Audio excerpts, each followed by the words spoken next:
Welcome, everybody. We are officially going to call this workshop of the City of Manvel July 17th at 5 p.m. to order. We have a few items on the workshop for tonight, so welcome, everybody. Appreciate you being here.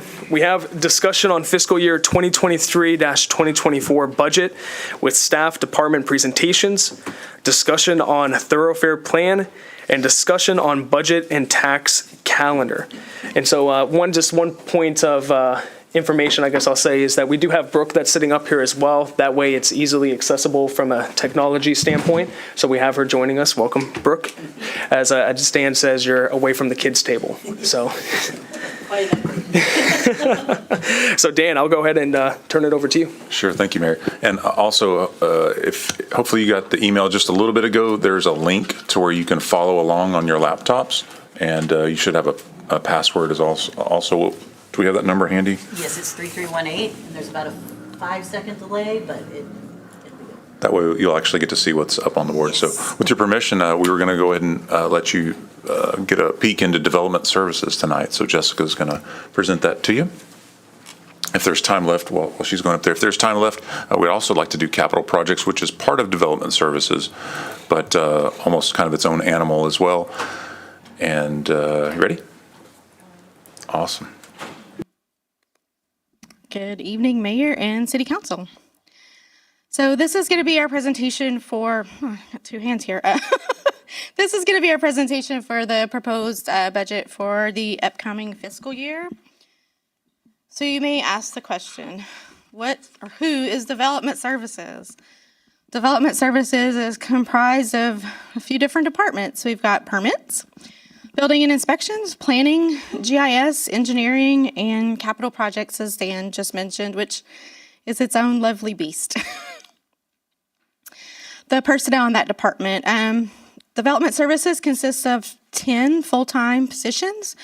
We became fully staffed at the beginning of this fiscal year, so that was really great. Within that department, we have anywhere from, City of Manvel experience of less than 1 year to upwards of 20 years experience in that department. And when combined all together, we have a shocking amount of over 200 years of work experience. We have contractors. 2 city contractors work with Development Services. The largest one is with our buildings and inspections. That is with Texas BBG Consulting, which now goes by the name Safe Built. They've been a city contractor since 2020. They look at all of our commercial and residential plan reviews as well as inspections. And then we have another contractor, Mr. Robert Lehrer. He looks at all of our residential and commercial inspections as well as plan review for our septic systems. Inspection costs through the years. We've got a graphic here that takes you from fiscal year 17-18 to 2021. You can see in our highest year of 18 to 19 was the most costly. And then you see that you start to get a bit of a dip, and then we start to travel up a bit. And you may ask why. BBG Consulting, that's why. Compared to the contractors that we were working with before, we've got much better pricing with them. We've got much better response time with them. So even though development has gone up in the city, the price has gone down. And you can see from the last fiscal year of 21, 22, we haven't even gotten to that cost of 18, 19, where we were over $600,000 for that fiscal year. That's our plan review costs for the same fiscal year. Same thing, you'll see there's a dip, and then we went up, and then now we've sort of averaged off. And in particularly between fiscal year 19 through this current of 2022, which is, there's a typo in there, I apologize. You see where we went up, and then we've also kind of leveled off. So that's a testament to BBG Consulting, that even though we've had some development go up because of their cheaper costs than what we were working with before, we were actually saving the city some money. What do we we do in development services with all those different departments? We conduct plan reviews, whether that's our plats, civil plan reviews, that's our commercial plans. We issue permits, we issue certificates of occupancy, we perform inspections. We do anything zoning related. So if you're someone is coming in for rezoning and they want to go from heavy commercial to light commercial, that's processed. Any SUP that is before you for a use, any PUD. So when Valencia came through, that came through this department. We also handle variances, whether those are zoning variances or subdivision variances that come before you. We handle those, or whether they go to the Zoning Board of Adjustment. We also handle the design criteria modifications that you've had the lovely opportunity as council to deal with one of those already. We also facilitate and oversee the comprehensive master plan as well as the other master plans. Those master plans such as we have the major thoroughfare plan, our master drainage plan, wastewater master plan, water master plan. And you may think, gosh, what in the world do a bunch of maybe planners have to do with wastewater master plan? Well, that wastewater master plan tells us when we're talking to a brand new development, well, maybe this part of the city, that's where we've done that planning, that we're going to maybe site something there one day, and maybe that speeds up, but it was envisioned out that the city was wanting to do it. Secondly, it may tell us how much capacity can we handle on the wastewater side? Do we have the capacity for your development? Those are the things that we get from our comprehensive plan as well as our master plans. We also update the official zoning map. So just like one of those zoning changes that I spoke about, our GIS specialist is the one that updates that map in coordination with Ms. Tammy Bell after an ordinance is approved. We update other data in there. That may be layers for our parcels that we get from Brazoria County Appraisal District, fire hydrants, water lines, 911. Our GIS specialist works with the police department as well as the city of Pearland, so we're all running on one system. And that way when the police are going to responding to a piece of property, they've got that address. Because we may have something that's being built and under construction and we have an address, and let's say there's a theft that occurs on that site. Well, there's no one that's actually living there, but the police department have to respond in that way. So having the most up-to-date information within our GIS system so our police have the proper response times. We also manage all the capital improvement projects, as we said, capital projects. Right now, some of the bigger projects that we're undertaking, as you know, is the police facility.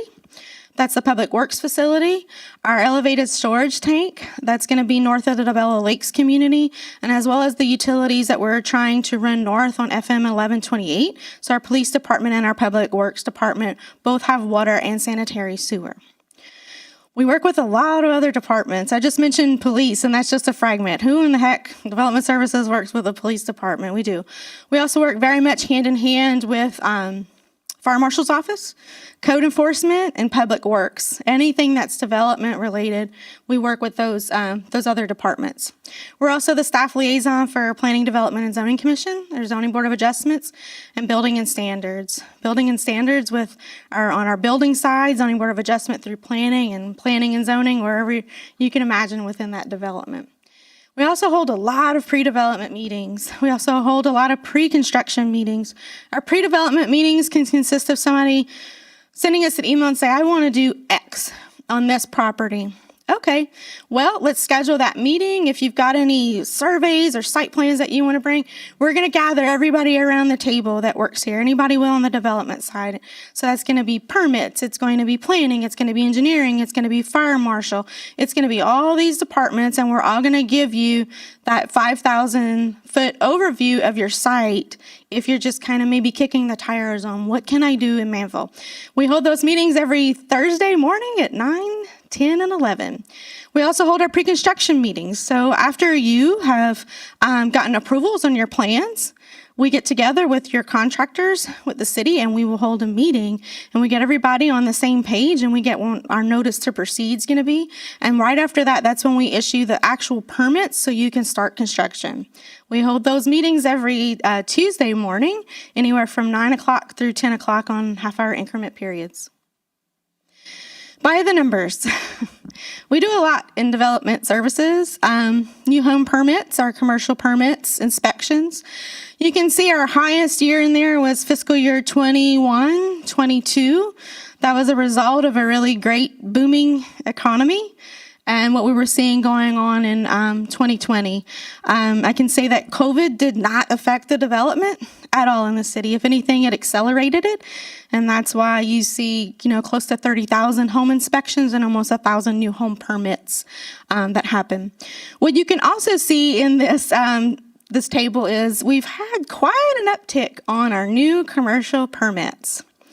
That can only be attributed to HEB coming in and everything else that's following it. So even though we may have our new home permits that it's a little bit lower due to the economy, our commercial permits have been on an uptick. You can see as far as pre-development meetings and our pre-construction meetings, we may not end up at the same high numbers, but I think we'll still get there. These are numbers as of May of 2020, so there's still a lot more months here in the fiscal year. Did I do that? There's still a lot more months here in the fiscal year that we can see where we'll probably average out about the same. So as far as concerns about economy, yes, there's probably a slowdown in the economy, as everybody knows, but at the same time, I don't know how much we're feeling that effect in Manvel.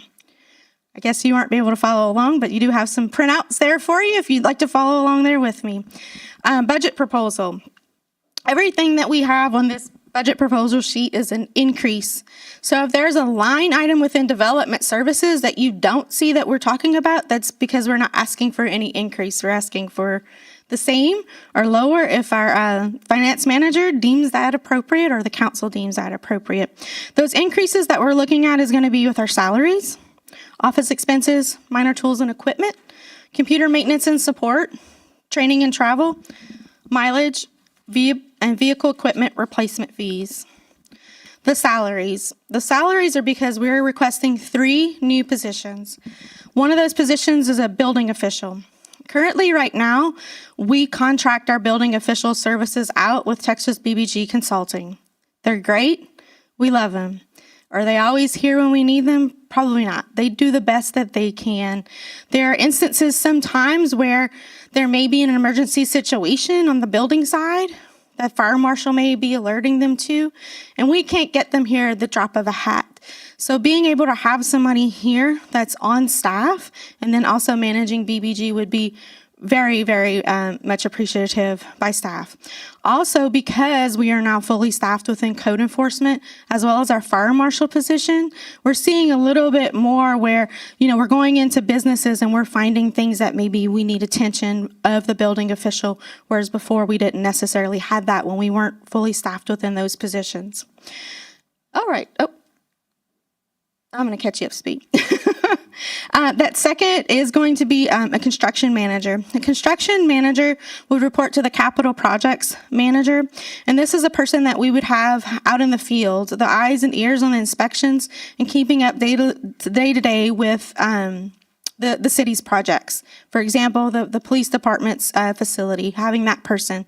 We currently have one person in capital projects, our capital projects manager, who is right behind me. He has 20-something odd capital projects that he is working on. He is going to need some help, and I get a really good feeling that a lot of our capital projects are all going to start happening at the same time. So having a construction manager to give him some assistance, I think, would be greatly appreciated. The third is a permit specialist. Currently, right now in the permits department, we have a permit services manager and we have 2 permit specialists. Each of those permit specialists handles 1 window. We're asking for a third. We've only got 3 windows. 3 of those are occupied. You may say, Jessica, where would you put this permit specialist? I will tell you, I will find a cubicle and I will put that person in there. No, really, all joking aside, the idea is because you wouldn't be able to have someone necessarily at a window. We get a lot of things that are through email or telephone calls that you don't need to be at a window. Over the past few years, we've had a very strong push to go fully electronic. We push people, hey, come in and email to permits at cityofmanvel.com, or you can automatically upload that onto MyGov electronically. If you want to see our lovely faces, you can come in and see our lovely faces. But having somebody maybe on the back end where they can do some of that heavy lifting, and we can have our permit specialists who are there at the windows doing that, as well as servicing customers face to face, I think would be really, really great. All right, here we go. I'm going to handle these two. These are office expenses and minor tools and equipment. With office expenses, we're asking for an increase to $6,500. We're currently budgeted at $4,000. In previous fiscal years, we had $6,500 in that budget. As I said, this is the first year that we've been fully staffed at 10 people. We're getting kind of close or over budget on what we can do in that. We weren't able to ever fully sort of realize that cost us $6,500. So we're putting it up there, just a simple increase in that to see if that's going to fulfill our needs. I'm really hoping that fulfills our needs with 10 people that we have. And then any increases that we have, we should be able to account for it. Minor tools and equipment has increased to $1,500. Right now we have $15,000. Right now we have $12,500 in that budget. In previous years, we had more money that was in that budget, and because we've had other people that we've been taken in and expanded that department, so there was a bit of an increase. So I think $15,000 would probably be a bit more of a happy medium to kind of get us where we need to be. Computer maintenance and support. This is a larger line item for us because this is where all of our software is housed that we currently work with, and then just, an ask for city council. So this is going to be increased to over $66,000. We're currently budgeted $30,000. In past years, we've actually had a cost of about $60,000 in that. Those costs include the MyGov software. Any of you are not familiar with MyGov? MyGov is our permit tracking software that we've used. The city has been on that software since 2006. We were one of the first cities in the Houston area that was on the MyGov system, being electronic. As I said, the last few years, we have had a very big push to being completely electronic. COVID kind of helped us with that. Upgrading to our MyGov system allowed us to do some electronic plan review also within that system, which was completely starting to eliminate some paper for us. With MyGov, we have an increased cost with that we currently have. It's about 10%. That starts on January 1st. So that's recognized as an increase for next year's budget. We also maintain 19 licenses from Esri. Esri is our GIS software. So it means we have 19 users. While any person that's on the internet and goes to the city's website can pull up our GIS system, they're not on the other side of everything. So there are things that we don't have for public displays, such as our water lines, our sewer lines, or where certain facilities are. Things that we don't want to share with the public, but if they ask for it, we will give it. We just don't want people knowing readily available maybe where our water lines are and such. This is going to be a new ask this year. This is for Esri for their cloud services. It's $120, and this is going to be every 2 years, and this is for 1,000 credits. What that does is we're kind of at a point right now where we're maximizing the data that we can have on the cloud with Esri. The more data we put out there, the more data we're using in the cloud. GIS is a system just like our MyGov system. The more information you put in it, the better it's going to be. The more stuff it's going to spit out at you. And we know with our anyone who's had to work with our GIS specialist, she can whip up some things if you need it. She can extrapolate some information, and she loves living in the data. So that 1,000 credits is really going to get us where we need to be. We are thinking long term of what that looks like if we get beyond the 1,000 credits that we need, and we'll be working closely with IT in future budget years if that's something that needs to be on our server. Houston Galveston Area Council, HGAC, every other year we buy aerial photography with them. They do a cost-sharing program with umpteen counties around this area. Every 2 years we get aerial data. We use that aerial data for our GS. We use it every day. Anybody see me pull up my laptop, I've always got the aerial data that's up on my GIS. That's a cost at $6,000 just every 2 years.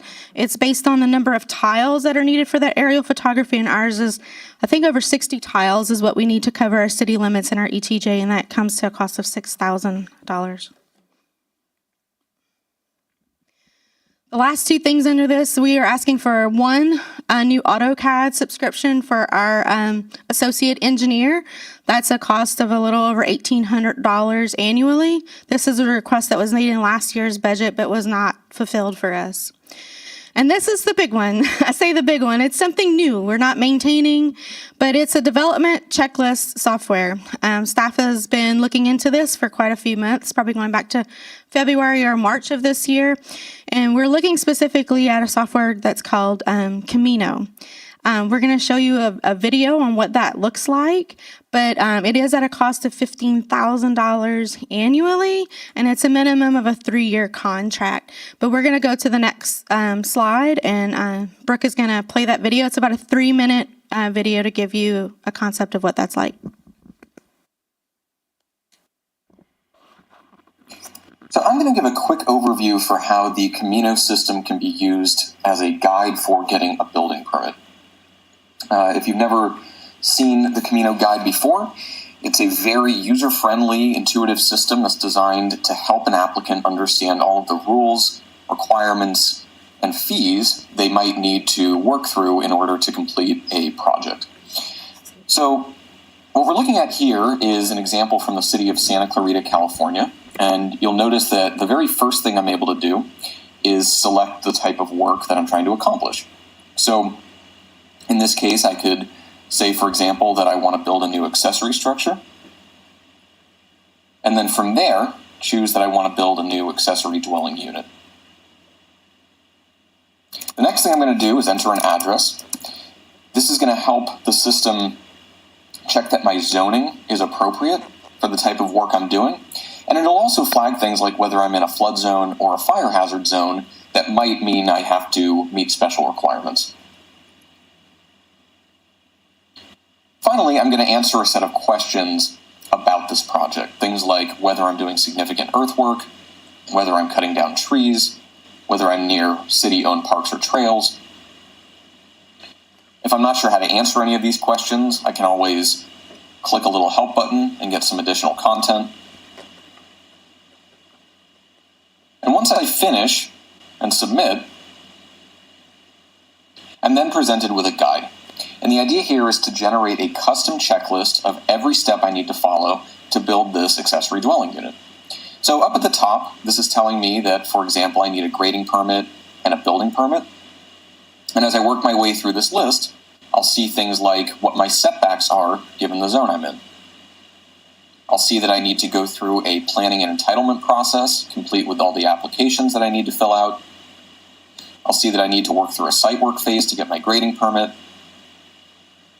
I'll see some examples of the different plans I need to prepare, and even that I'm in a fire hazard zone with its own set of special requirements. Once I've worked through all that, the system links me to where I can apply for my building permit and get started with that process. In cities like Santa Clarita using this system, they've seen up to a 30% decrease in call volume to the permit center, a significant decrease in meeting length, and much happier customers.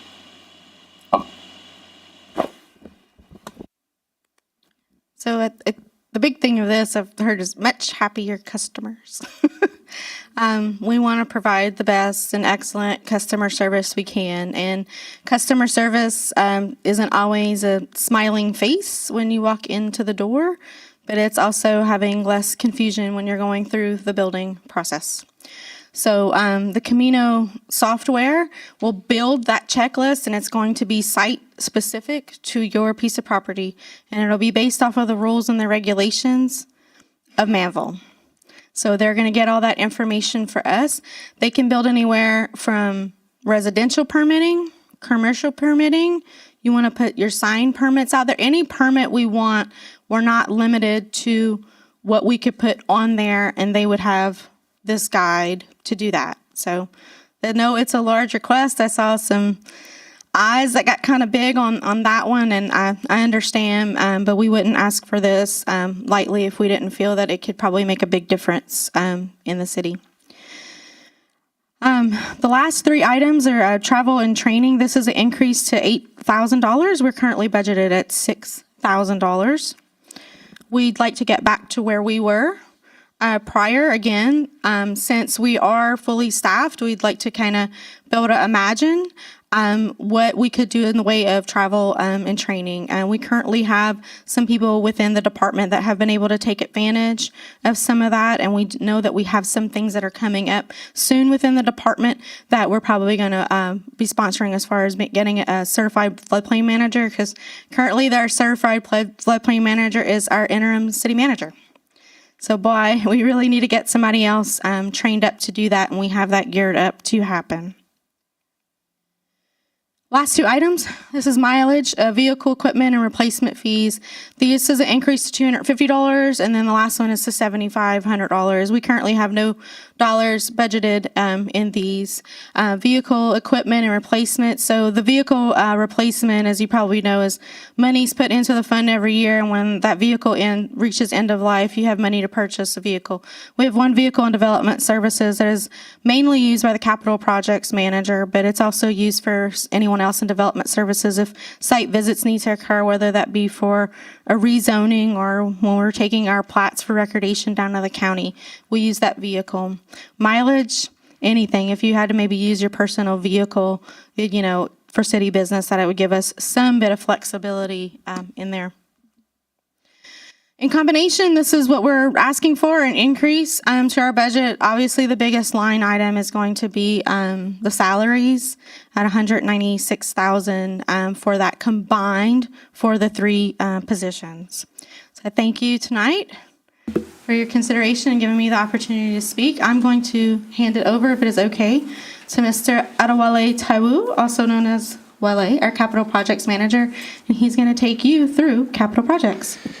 Could we, I'm sorry if this throws things off, could we ask you some questions first before we move on to capital projects? Because there was a lot that was here, and Yes. I'd like to kind of dive into that. Sure. You good with that? Okay, awesome. Well, Jessica, great job. Brooke, love the technology. It's a big help. So appreciate the overview. I've got a few questions, and we'll see if council has any as well. Jumping back here to the inspection costs. It looks like we don't have the numbers for 2022 to 2023. Do you know what those are going to project out at for end of year? Gosh, off the top of my head, I think we are below. We're below where we were. So if you look at 2021, 2022, ours, it says up there 2021, 11. Sorry, typo. It's going to be lower than that cost. So the budgeted amount that we have for this year, we're coming in under that just due to the economy, and we're just building less. Okay, because that's what I was going to ask. It looked like the inspection numbers had dropped by roughly 10,000, so I would assume that our cost would also drop as well. Yes, so to clarify for the rest of the council, the way it works with BBG Consulting, if we don't use it, it doesn't cost anything. So it's a per inspection cost and plan review. So if we have less of any of those, the costs aren't going to be the same as maybe the following year if we were really like going gangbusters on the projects. I think that's great, and I like to see that. For if we bring on a full-time building official for the 94,000, do we expect to see the cost to BBG drop lower because we now have this full-time staff? Yes, we should. And I'll tell you, I can't even speak enough about BBG and how great they've been with us. There were quite a few months that they've been assisting with building official services, and they weren't building us. They were just absorbing the cost. And I had to talk to them. I said, we can't do that. We have to know what we're spending. And since we've actually been billing for those building official costs, they've been averaging about $5,000 a month just for building official services in our plan review. So there may be a little bit more of an uptick that we've had this year, and that's because of that. So. Gotcha. So roughly $5,000 a month. Building official would be $60,000. So we would have to swallow roughly, according to this estimate, about $36,000. But the benefit that we could get from that would be increased customer service, because if something comes up in short notice, or if BBG is swamped somewhere else, we have somebody that can more quickly respond. Yes, sir, definitely. Okay. What do you happen to know what the average response time is for BBG? I'm assuming it differs based off of the ask. For building official services? Mm-hmm. So we have certain days of the week, 2 days of the week. I know definitely one of them is Thursday that person is here. sitting with us in the office if we need anything. It can vary. I'll tell you, they love us. We're their favorite customers. So I have to sometimes tell them, like, you maybe shouldn't drop everything. If they're in the area, they'll be here same day. There's maybe been one or two occasions where they said, we cannot come today. It's gonna have to be tomorrow. But if we call and we need you here and now, they'll usually show up same day if they can, or send someone else who is on the building side, but not necessarily as our acting building official. Gotcha. Has there been any sort of customer service surveys that have gone out to the public after they've interacted with BBG to get the feedback from the end user as to their interactions, whether it was positive or negative? We have not done that. Okay. Is that something that we think that we could possibly look at with BBG? Because I'd be interested to know if they're providing the level of service from the community's perspective as to what we would hold them to as being a very big client, it seems, for them. I can definitely ask them that's something that we can do. It may be something that they do with one of their other cities. So that is definitely a question we can ask. I can tell you right now, I hear very little that happens on the inspection side. Every once in a while, we'll get something and maybe we had a missed inspection or just some sort of miscommunication sometimes. It doesn't happen often, and we all know how that is. If things are going great, you don't hear anything, but if something goes bad, then by golly, you hear it. So No, I think if they're able to do something and we can support them in this, I think it's an opportunity for them to refine their business as well. Because if they get feedback from the community and they can start to recognize a trend internally, it helps them be a better company as well. So I can definitely speak to would love that. Awesome. Thank you. Just a few more questions here. My father's in attendance, and I know he's not going to like that I asked this question. For the Esri licenses, can they be multi-tenant licenses for us to reduce our costs? Oh, Esri likes making their money. Yeah. I've worked at previous cities where you've shared usernames, and it's username and password. I say we have 19 licenses. The majority of those licenses are what we call viewers. They're $100 a year for it, and you just go on and you're able to see everything that you need to see. There are a few people who have a little bit more of what they call I can't remember. We have some professional licenses where you can actually go in and do some editing and some map making. We have some skilled people who don't necessarily need to rely on our GIS specialists to do that and can make their own maps, especially maybe if we're in a hurry. So we're majority, though, with the viewer licenses at $100 than we are, top heavy on the professional licenses. Okay. All right. Well, if there was an opportunity to reduce the cost there, I think it's worthy of considering. But the reason I say that, my dad's a chief information officer in IT. And so when you have multi-tenant licenses, then if somebody goes in and makes a change to something, then how do you trace that back to the person that made the change? It kind of opens things up for potential cybersecurity risks. Well, I'll tell you what we have done. If somebody resigns and no longer works with the city, and we have something, we're able to just easily move those licenses. So that's why, even though we have some new positions that we're asking for, we have an expert increase in those, because we have the ability that we can probably slide some people in to some of the existing licenses we have, and then if for some reason we don't, it's $100. It's not going to break the bank in our overall the budget. So. And that's $100 for the year or $100 a month? For the year. For the year. Okay. For the year. Awesome. Well, just a few more. I think Councilman Lands is going to probably speak to the online checklist. But personally, I love that. I think it's a great value add for the cost. I love how they referenced an accessory dwelling unit. Just a wink, wink there. I like how they highlighted that in their presentation. What would be the implementation timeline for that? They told us they could do it in a month. I don't really believe them. Yeah, that's pretty aggressive. It is. I think probably within 3 months we could get it done. And then they had even told us, if we just want to see this one thing, what is the one thing that you get so many questions about? We can do that first, and then from there tack on other things. But what can we get to first that just kind of would immediately sort of take that pressure off, or just give a little bit back? That the residents would have that. So.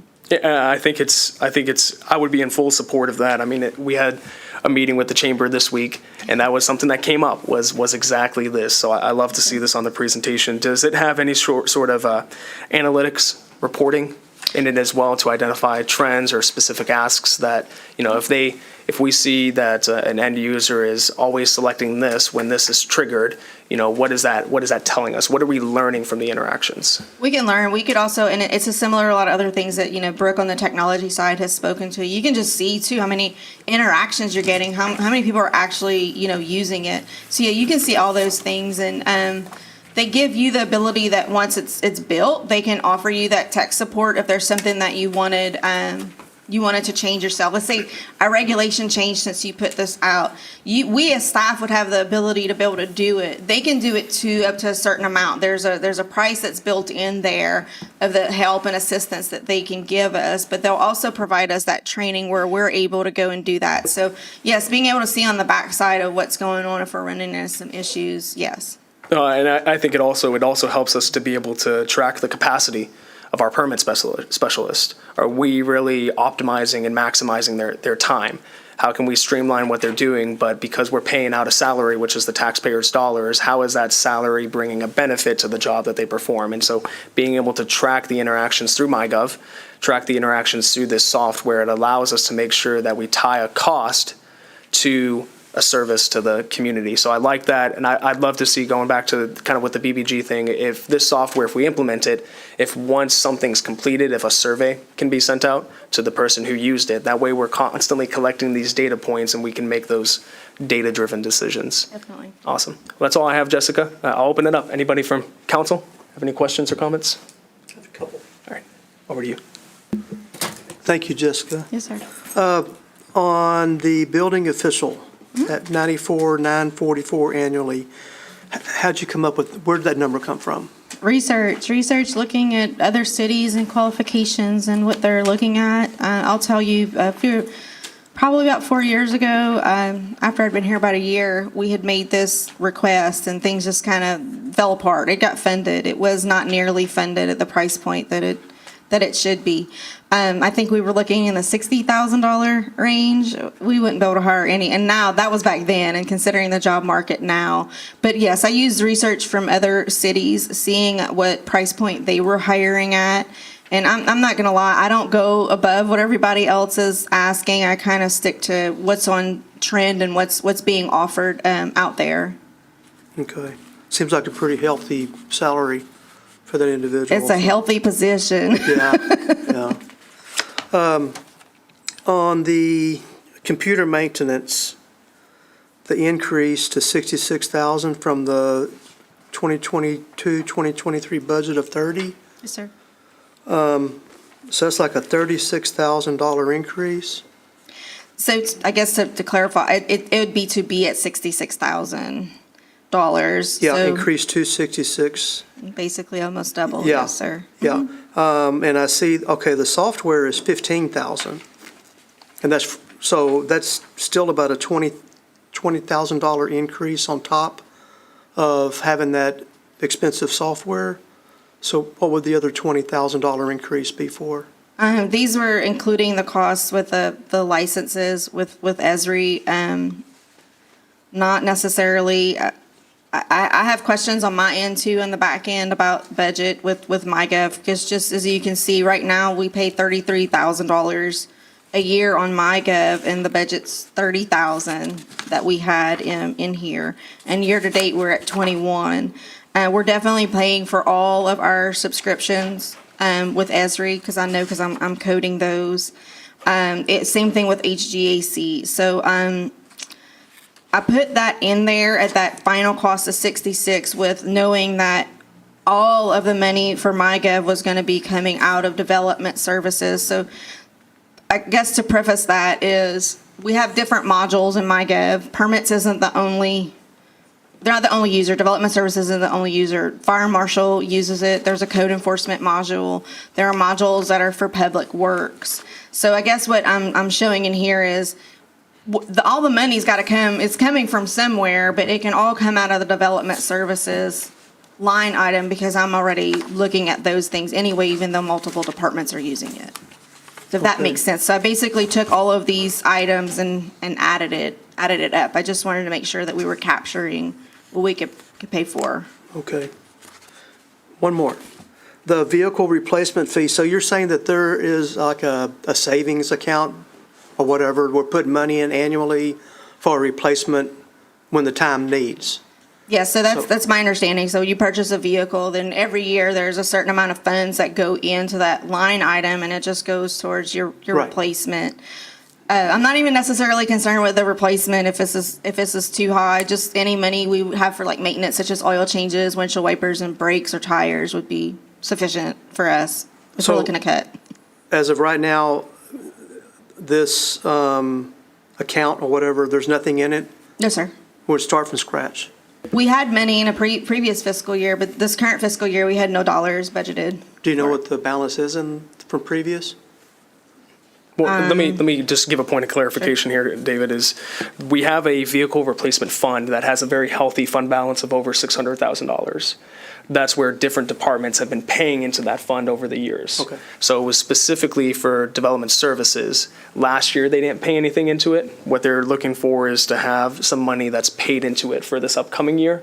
So that way, when the one vehicle they do have needs to be replaced, they have the funds that are set aside for it. But it won't be, will it be earmarked for their department, or is it still going to be, the 7,500, is that going to go into the $600,000 budget?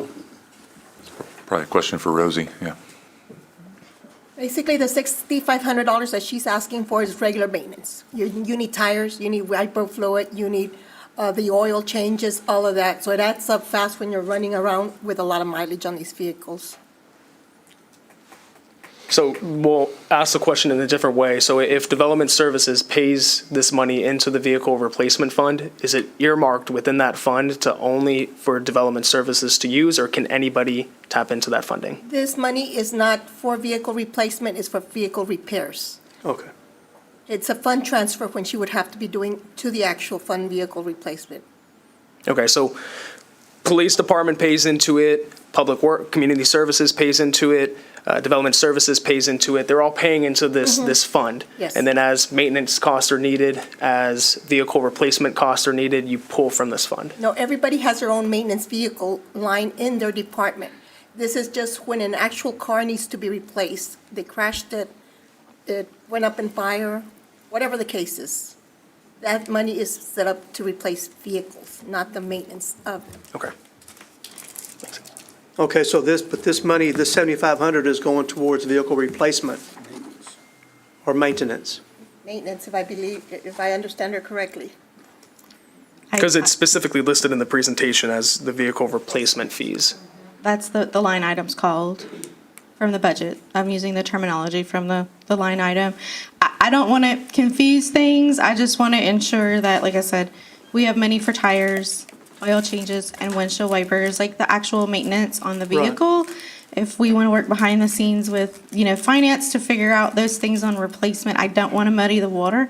I just Well, want this to is have a very few dollars interesting. in there. It's very interesting that if it's maintenance or if it's money set aside for a replacement, because if it is, then it needs to be earmarked for your department if it's coming out of your department's funds. That's just, could get confusing, but. Yeah, Dan, if you just want to make note of this, I mean, it might be beneficial to have maybe instead of using the vehicle replacement fund as a line item in it, we actually add a vehicle maintenance line item within your department, and we set these funds within that category instead of within a replacement, so that way there's no confusion that's there. Sounds good to me. Yeah, as long as you get the money, right? As long as you get the money. As long as we can, do an oil change, I'm good. Thank We you. have fuel. Crystal? Great presentation. All this information is so awesome. I wrote just a couple notes down just for my own clarification. And to piggyback on what Councilman Land said was that there's a few different line items I see that the cost of software. And this day and age, if you don't have automation, software, it's going to affect the end user, or like you said, customers that are happy. And I think that it's a pretty resounding theme lately that the permit and getting things done is difficult. So I agree with the mayor. I love anytime we can have a cohesive type of software to help project manage, have accountability, have analytics, have all those things. With that being said, though, I'm interested to see how they came up with their pricing structure for this, because oftentimes when we buy software as a service or things of that sort, there's a lot of room for negotiation, or they add things in there in the services to come up with that number. Is this just a package deal? Is this their base number? Is it based off users? What is it based off, and how did they come up with the $15,000 a year? It's actually based off the city's population. They have different tiers Okay. of population, and we're actually on their lower tier. Okay. Because we're, hovering, 15,000 or so. So that's what it's based upon. So that's Wonderful. how they tier it out. Okay, so I love that. And then, so I'm wondering, my question would be, is there any way to negotiate that, to find out what are some, is there, oftentimes they offer ways to extend the contract even longer, or there's ways to negotiate that. I think this is a really good price, I would say. A $45,000 a year, that's a nice size contract for somebody that's outsourced with this. And then also, do they have a competitor? Is there somebody else that does this exact thing for cities? They all do something at some point. I'll tell you though, MyGov doesn't do this. Okay. Otherwise, we would have looked into it already.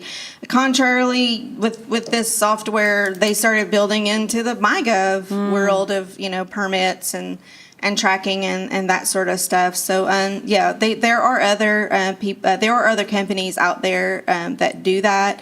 I know specifically with them, it's how they started, and they're building on the permit tracking to that. So that's why you can separate it out. If you like, we can do more research. Hopefully stay within this number. We maybe not necessarily be set on Camino, but the idea of it and just being able to get our foot in the door to do it. I So. strongly support having some type of system to be able to keep track of that. So I like that. And then I think that was it for now. I just wanted some clarification on how those numbers came about. Is there any way to negotiate them? Oh, and then another question I have. When it comes to the vehicle maintenance and replacement, just with my history working on the fleet side of General Motors, I know that there are programs out there whenever a vehicle is replaced where if it's purchased under fleet, and I know there's several dealerships in the area, do they offer some type of maintenance program for the first 5 years, 100,000 miles? Or is that just warranty? Or is there maybe a business out there that would like to help us on that regard to save those costs but yet service the city? I'll maybe have to defer to some other people who actually have a fleet. So we only have the one vehicle, but I do know when there are certain things that come up, maybe if it's a tire puncture and stuff, we do use the businesses where we have accounts in town, like for oil changes over here, anything with our tire over here. But as far as fleet maintenance, I said, unfortunately, I can't give you an answer to that, but definitely we can look into that. Wonderful. Just wanted to find out if that's a possibility, if that's something we already maximizing or capitalizing on. I think that's it for now. Thank you so much. Thank you, Crystal. Anybody else on council? Good. Jessica, you did a great job. Two things just to note that I was thinking of. One is whatever software that we go with from a checklist standpoint, if there's a way just to make sure that they would fluidly feed into MyGov. Camino does. Camino, okay. They perfect. do. It works with MyGov. But thank you. Noted. If it's a different software, we will ask that question. Yeah, no, I'm glad Camino does that. I think that's a very important thing. We want it to be a seamless experience there. And then just throwing it out there, I mean, I think it's challenging. It could be challenging for you if you guys have to run and submit plats or take photos for a data sheet. If Joe's has to go out there and take photos, but Wally's running over here from a vehicle standpoint. So I know that we talked about the fire marshal might need some more vehicles at some point, a replacement vehicle. So maybe there's an opportunity, just throwing this out there, that if we have to get the fire marshal's department a new vehicle, instead of sending that old vehicle to auction, keep that in-house and convert that over to development services. That way we have that utilization moving forward. So thank you, Jessica. Appreciate it. Wally, you're up. Appreciate the patience. I know you got some big budget asks for us, right? We'll get there. All right. Can you guys hear me?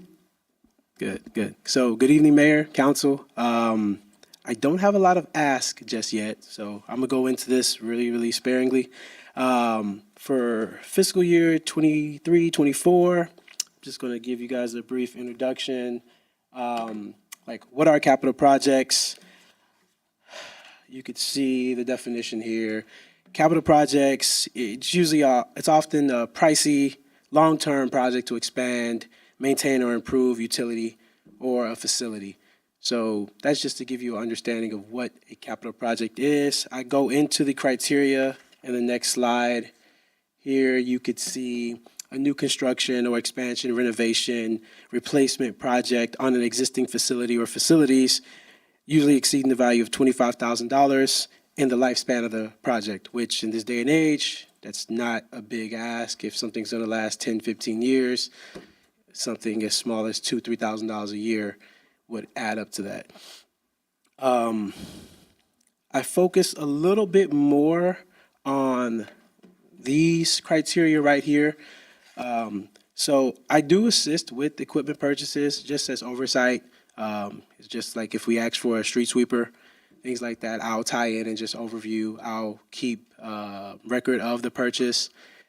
And I'll also, just do a cost summary, look at, let's see if this is cheaper, why did we go with this, try to record the criteria that we chose, that we met our selection with.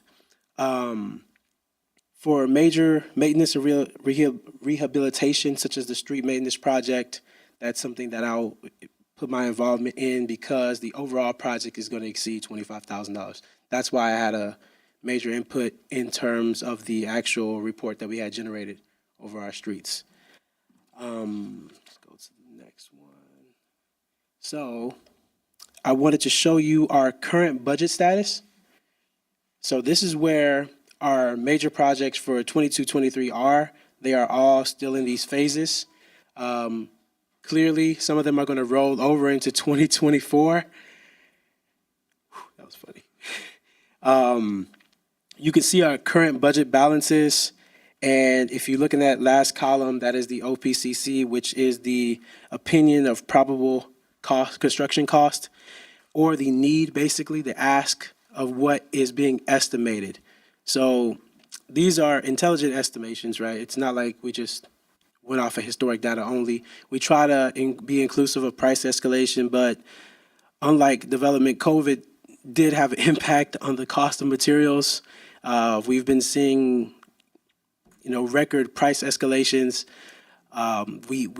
We're looking at a majority of our budgets, and we are usually on the downside of funding.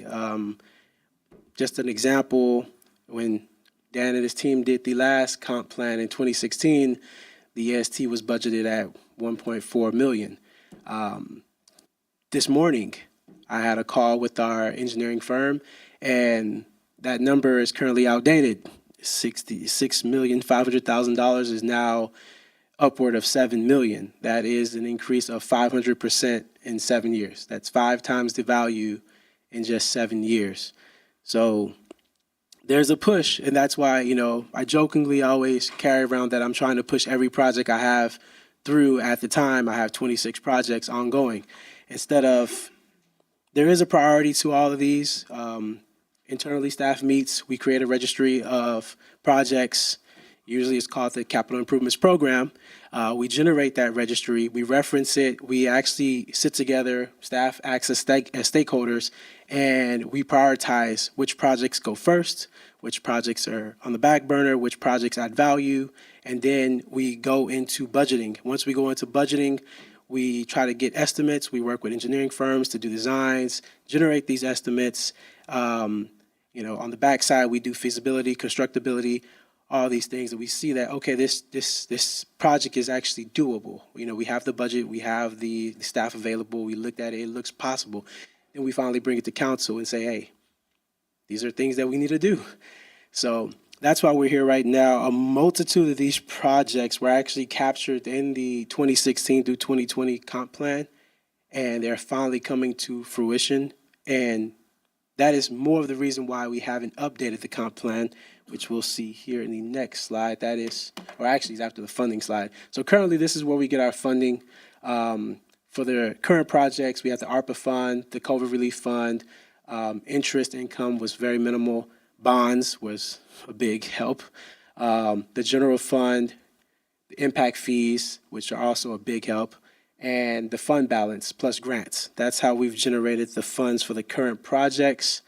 Our ongoing objective is to be a little more inclusive of staying involved, looking for new fund sources, actually reviewing and revising the capital improvements program. The plan is what we actually submit for utilization of rate fees, and hoping that council could move forward with the capital improvement advisory committee, or basically waking it back up.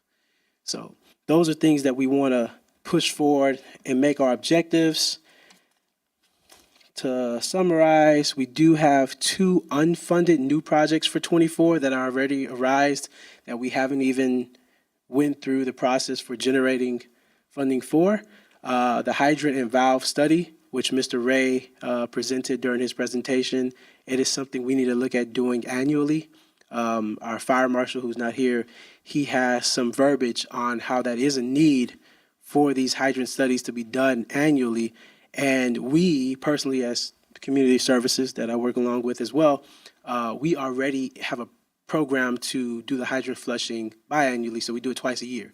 So we'll have a consultant come out, do it, do the study, capture the numbers. Hopefully one day we'll be able to do it in-house as well to capture that much data on the hydrants as we flush them, and then we'll take care of the secondary flushing. And then the last one was Newport Boulevard, which was a left-hand turn lane into the subdivision. So with that, I think I made it. Yeah. Sorry I rushed through. No, you did good. I want to give appreciate you time for questions. That's the main thing. Yeah, absolutely. And I appreciate the overview. It looks like you're managing over $43 million worth of capital projects right now. So you're pretty busy. Is there anything that you think from a technology standpoint that you could use that could help you in your job on a day-to-day basis? Well, yeah, I've looked at a few project management softwares, but at the current time, the fact that we are, let's say, behind the ball, we don't need software to prioritize our projects. We need to implement our projects and complete them. The fact that most of them have went towards the stage of pre-development, the only thing software would do would it be to improve record keeping. Networking has been the best thing for our projects. Reaching out to our neighbors, Alvin, Pearland, has helped tremendously in terms of looking for contractors, negotiating contracts, moving forward, and also, just bringing in more information than we had alone just bidding out things blindly. So I don't think there's a big need for software at this very moment. I can definitely see it in the foreseeable future. There is a lot of documentation that takes place that could be cut out with software, but just for value for money is just not a need right now. I appreciate that. I appreciate that insight. One of the things that's going to be important for me to work with Dan, with you, Wale, and community services on is a comprehensive asset maintenance program. The city of Pearland has recently embarked on that, and as a city that has a ton of assets that they never really properly track, not just depreciation, but maintenance, improvement, replacement, etc.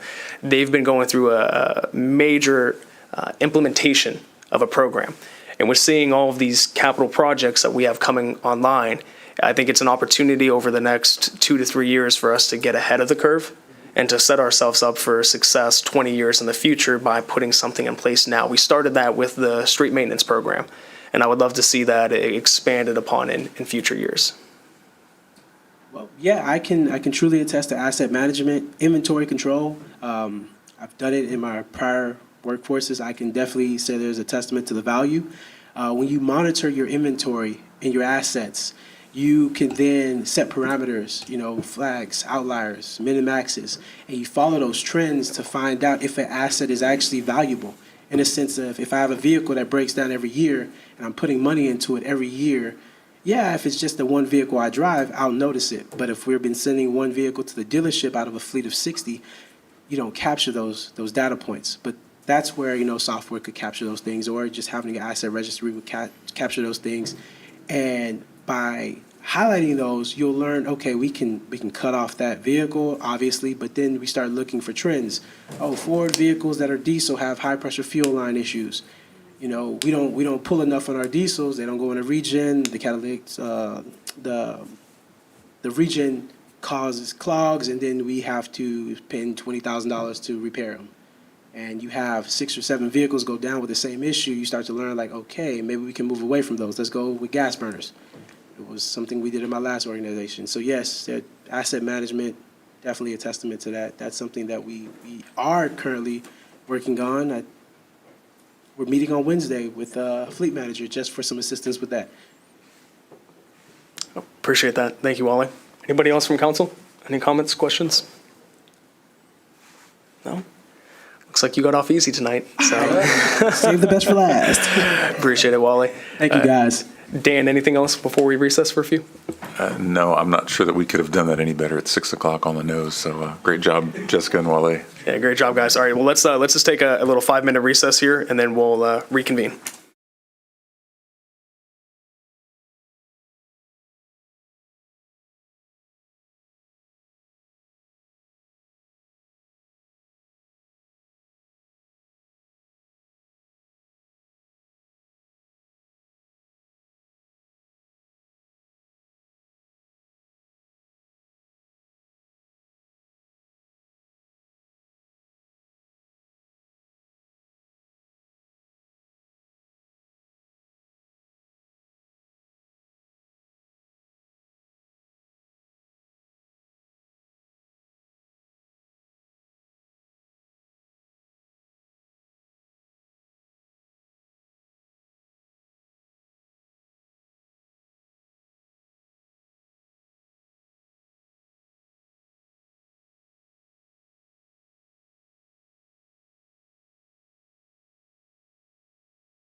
Well, good evening, everyone. We are officially going to call this city council meeting to order on July 17th at 6:09 p.m. We are going to start off with our invocation, and tonight we have Pastor Brian Leatherwood, who is going to give us our invocation tonight. So, Pastor, if you could please come forward. Thank you for being here.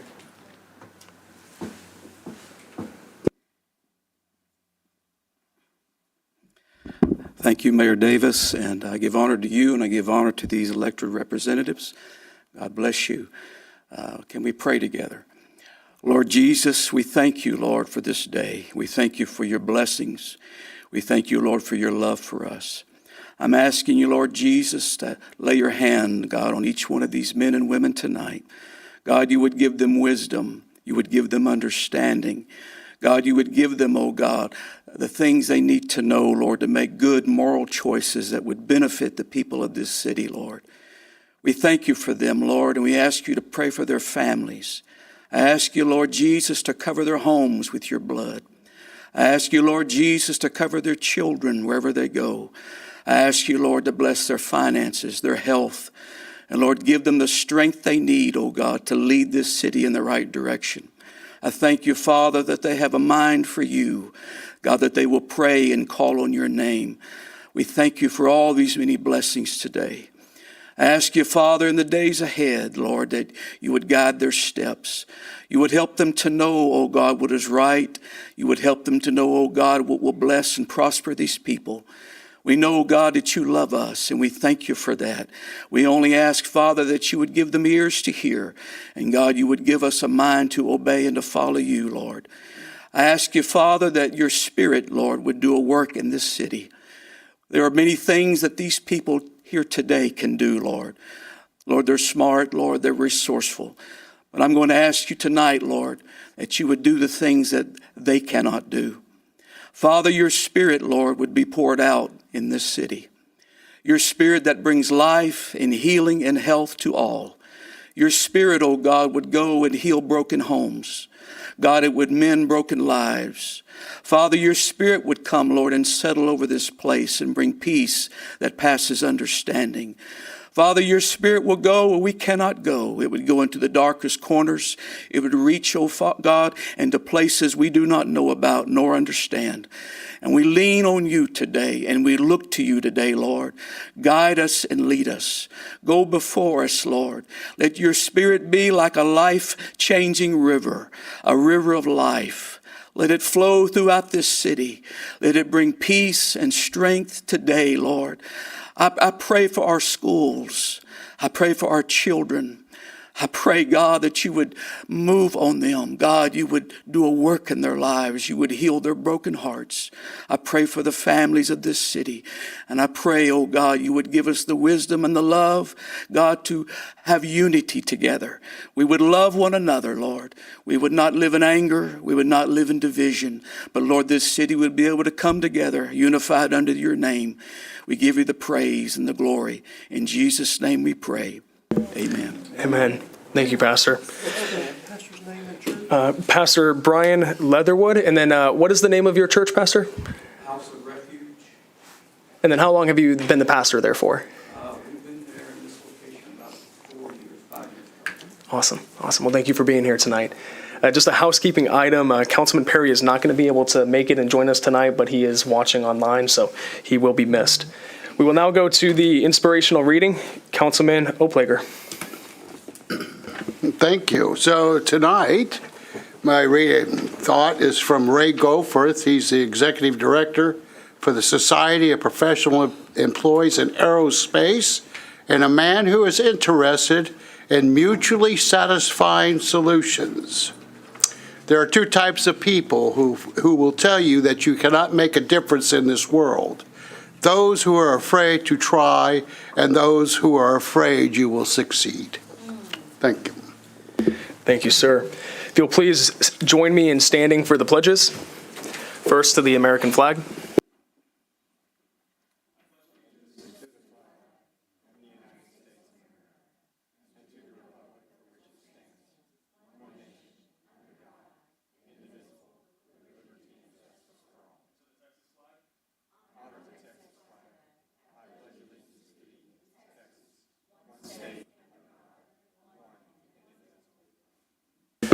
Thank you, everyone. You may be seated.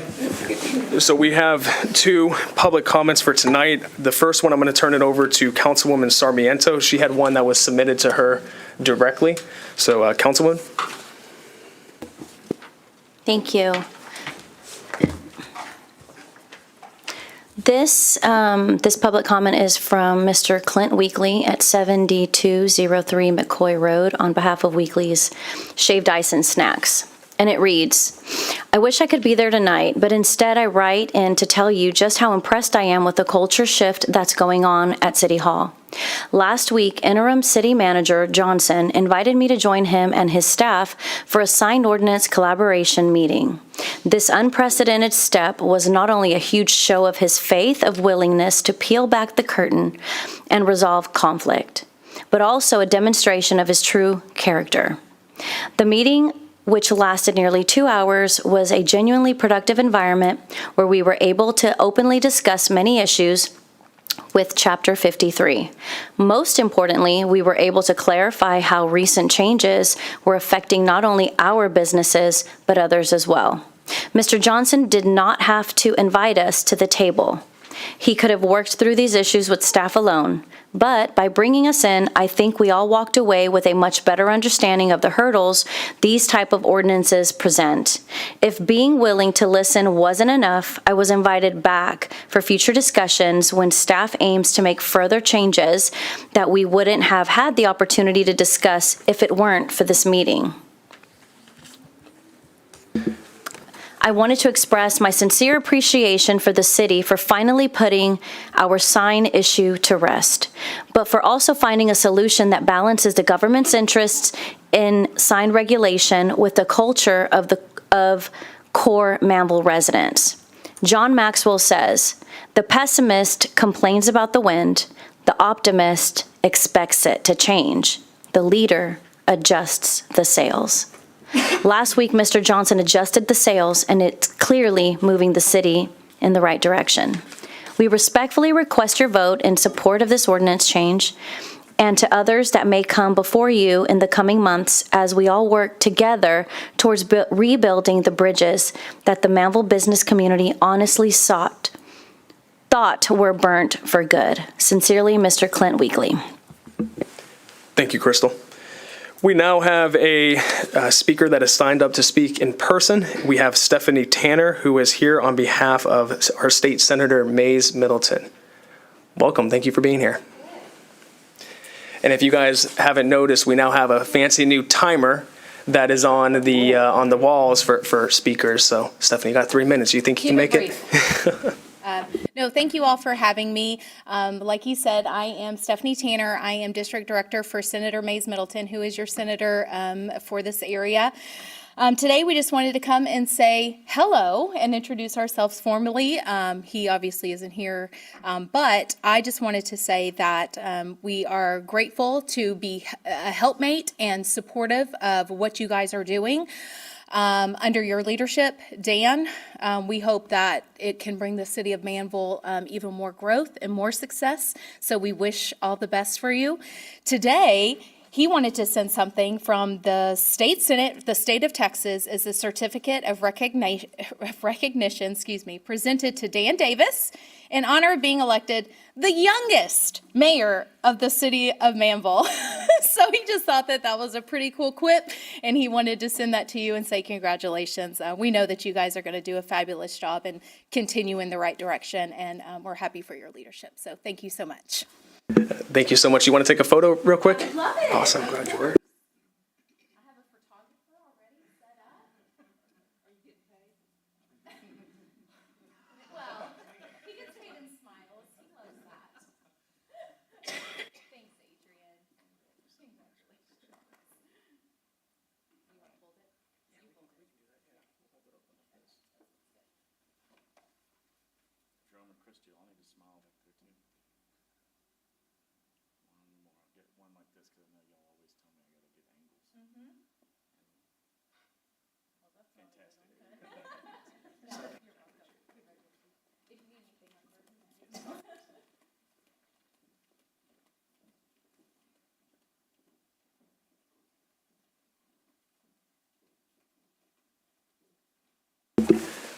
All right. Well, I might be young. I'm definitely have a receding hairline and some gray hairs, so I'm feeling it.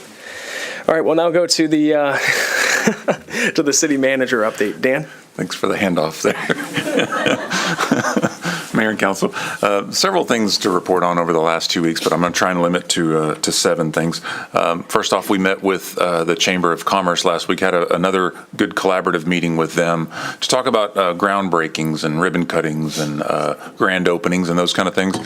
And we've already implemented a couple of things. One is each week we're going to send out the list of new certificates of occupancy.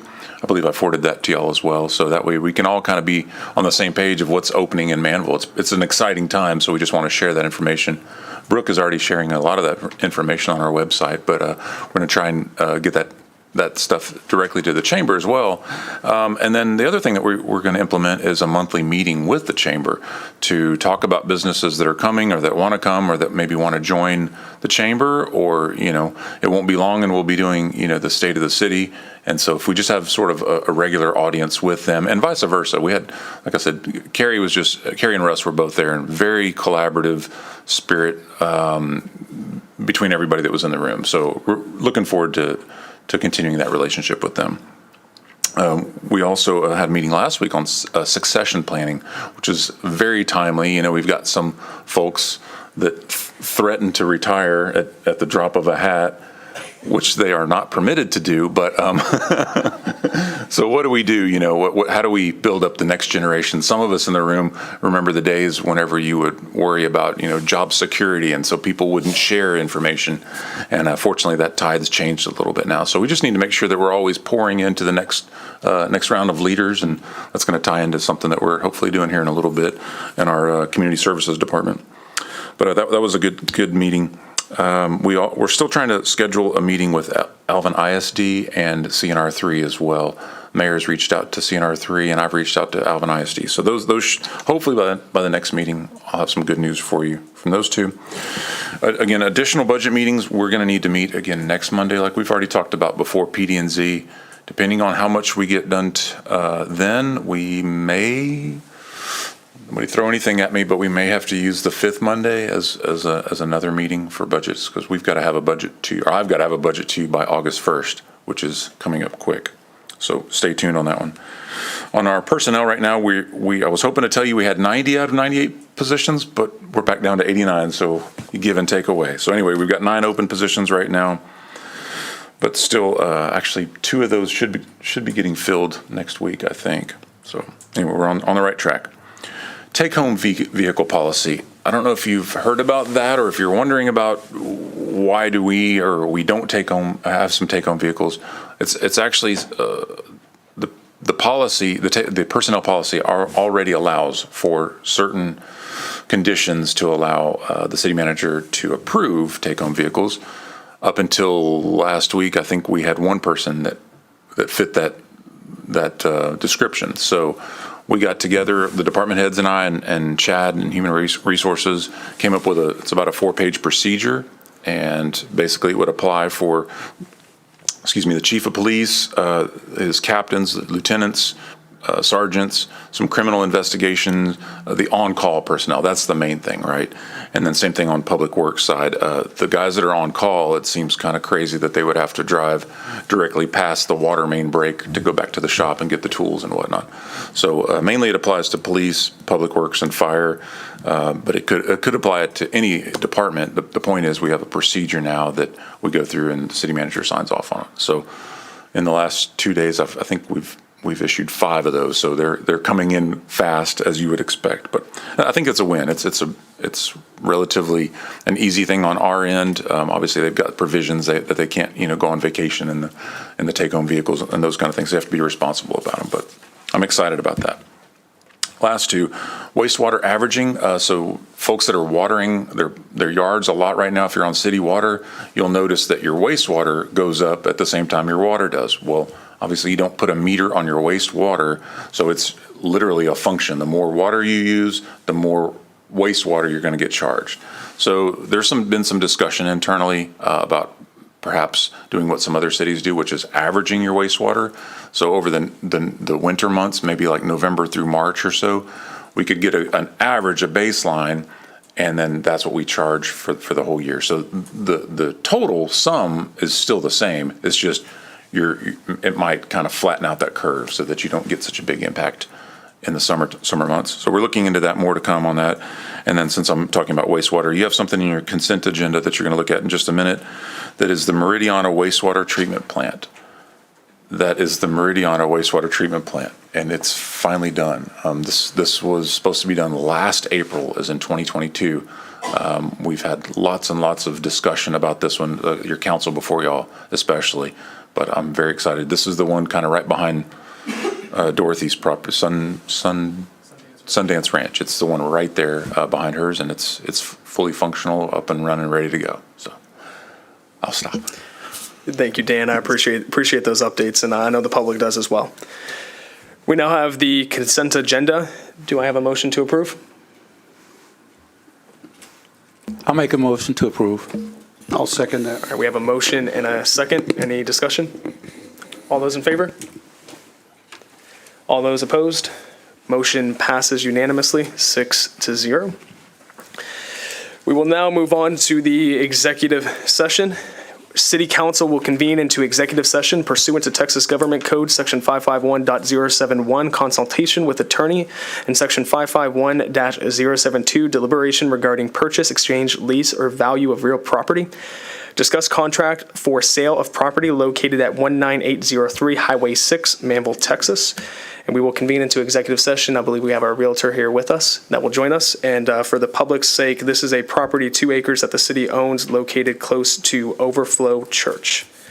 All right, we will convene into executive session at 6:25 p.m.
All right, so we will reconvene from executive session, having taken no action at 7:06 p.m.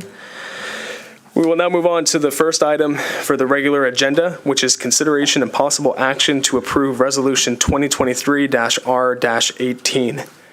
Dan, we'll turn this over to you. Yes, sir. Thank you, Mayor.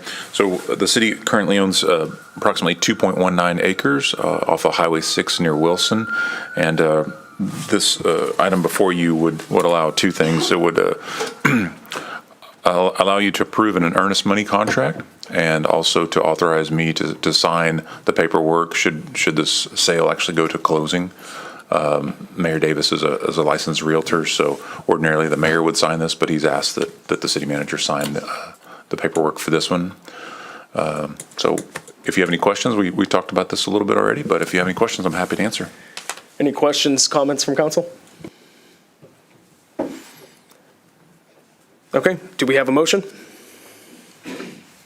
I'll make a motion to approve. We have a motion and a second. I'll second that motion. Okay, all those in favor? All those opposed? Motion passes 6-0. What I'd like to do with council's consent is move up agenda item number 10 to take action on that item now. We have an individual that is here in attendance specifically for this agenda item.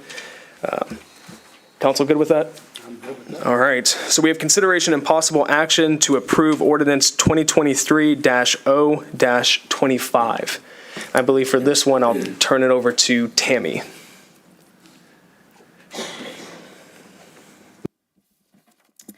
So this one is for a budget amendment for the Keep Pearland Beautiful for the recycling.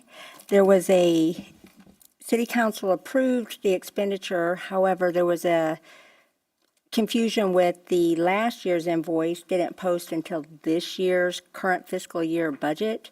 So because of that, it made that fund short to be able to pay for this year's invoice. So this is just bringing it whole and getting us up to date. To be able to pay for the Keep Pearland Beautiful, and that's the recycling that our Manvel residents get to utilize right there off of Magnolia. Thank you, Tammy. Adrian, would you like to say anything? So Adrian Hernandez is the executive director for Keep Pearland Beautiful, who operates the Stella Roberts Recycling Center. Thank you for being here, Adrian. Thank you, Mayor, Council, and City staff. I'll just give you a real quick update since y'all have this on the agenda item tonight. I wanted to give you at least the last 6 months of activity so you can kind of see how your residents are utilizing our facility. So I want to first say on behalf of the Keep Pearland Beautiful Board of Directors, I stand before you today, express our heartfelt gratitude for your support over the last few years. The collaboration efforts between the City of Manvel and Keep Pearland Beautiful have resulted in significant impact on the community, and we firmly believe that there is an immense potential to further strengthen our partnership for the greater good in the years to come. So real quickly, have some 6 months worth of data for you. Bear in mind that this is only for, bless you, for hazardous waste disposal, electronics waste disposal. This is not for what we call single stream recycling. So lots of Manvel residents and other residents from, Pearland and surrounding communities come in and will recycle things like paper, plastic, cardboard, glass, metal, appliances. We call those white goods and so forth. We don't necessarily have the ability currently to track the origin of that material, but we do track all hazardous material that comes through. So real quickly, I'm thrilled to share these numbers with you to give you an idea of what we've been doing the last 6 months with Manvel residents.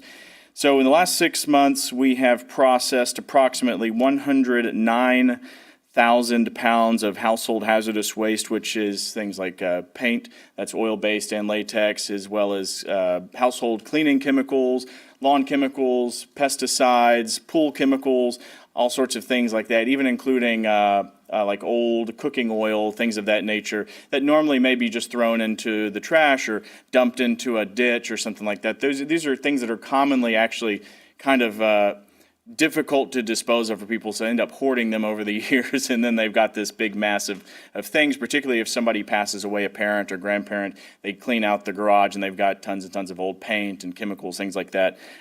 So out of that 109,000, approximately 7,500 pounds, that's about 6.9% of the total, came from Manvel residents. And then we had also in our categories, we collect televisions. So for flat panel televisions, we processed about 1,000 of those in the last 6 months.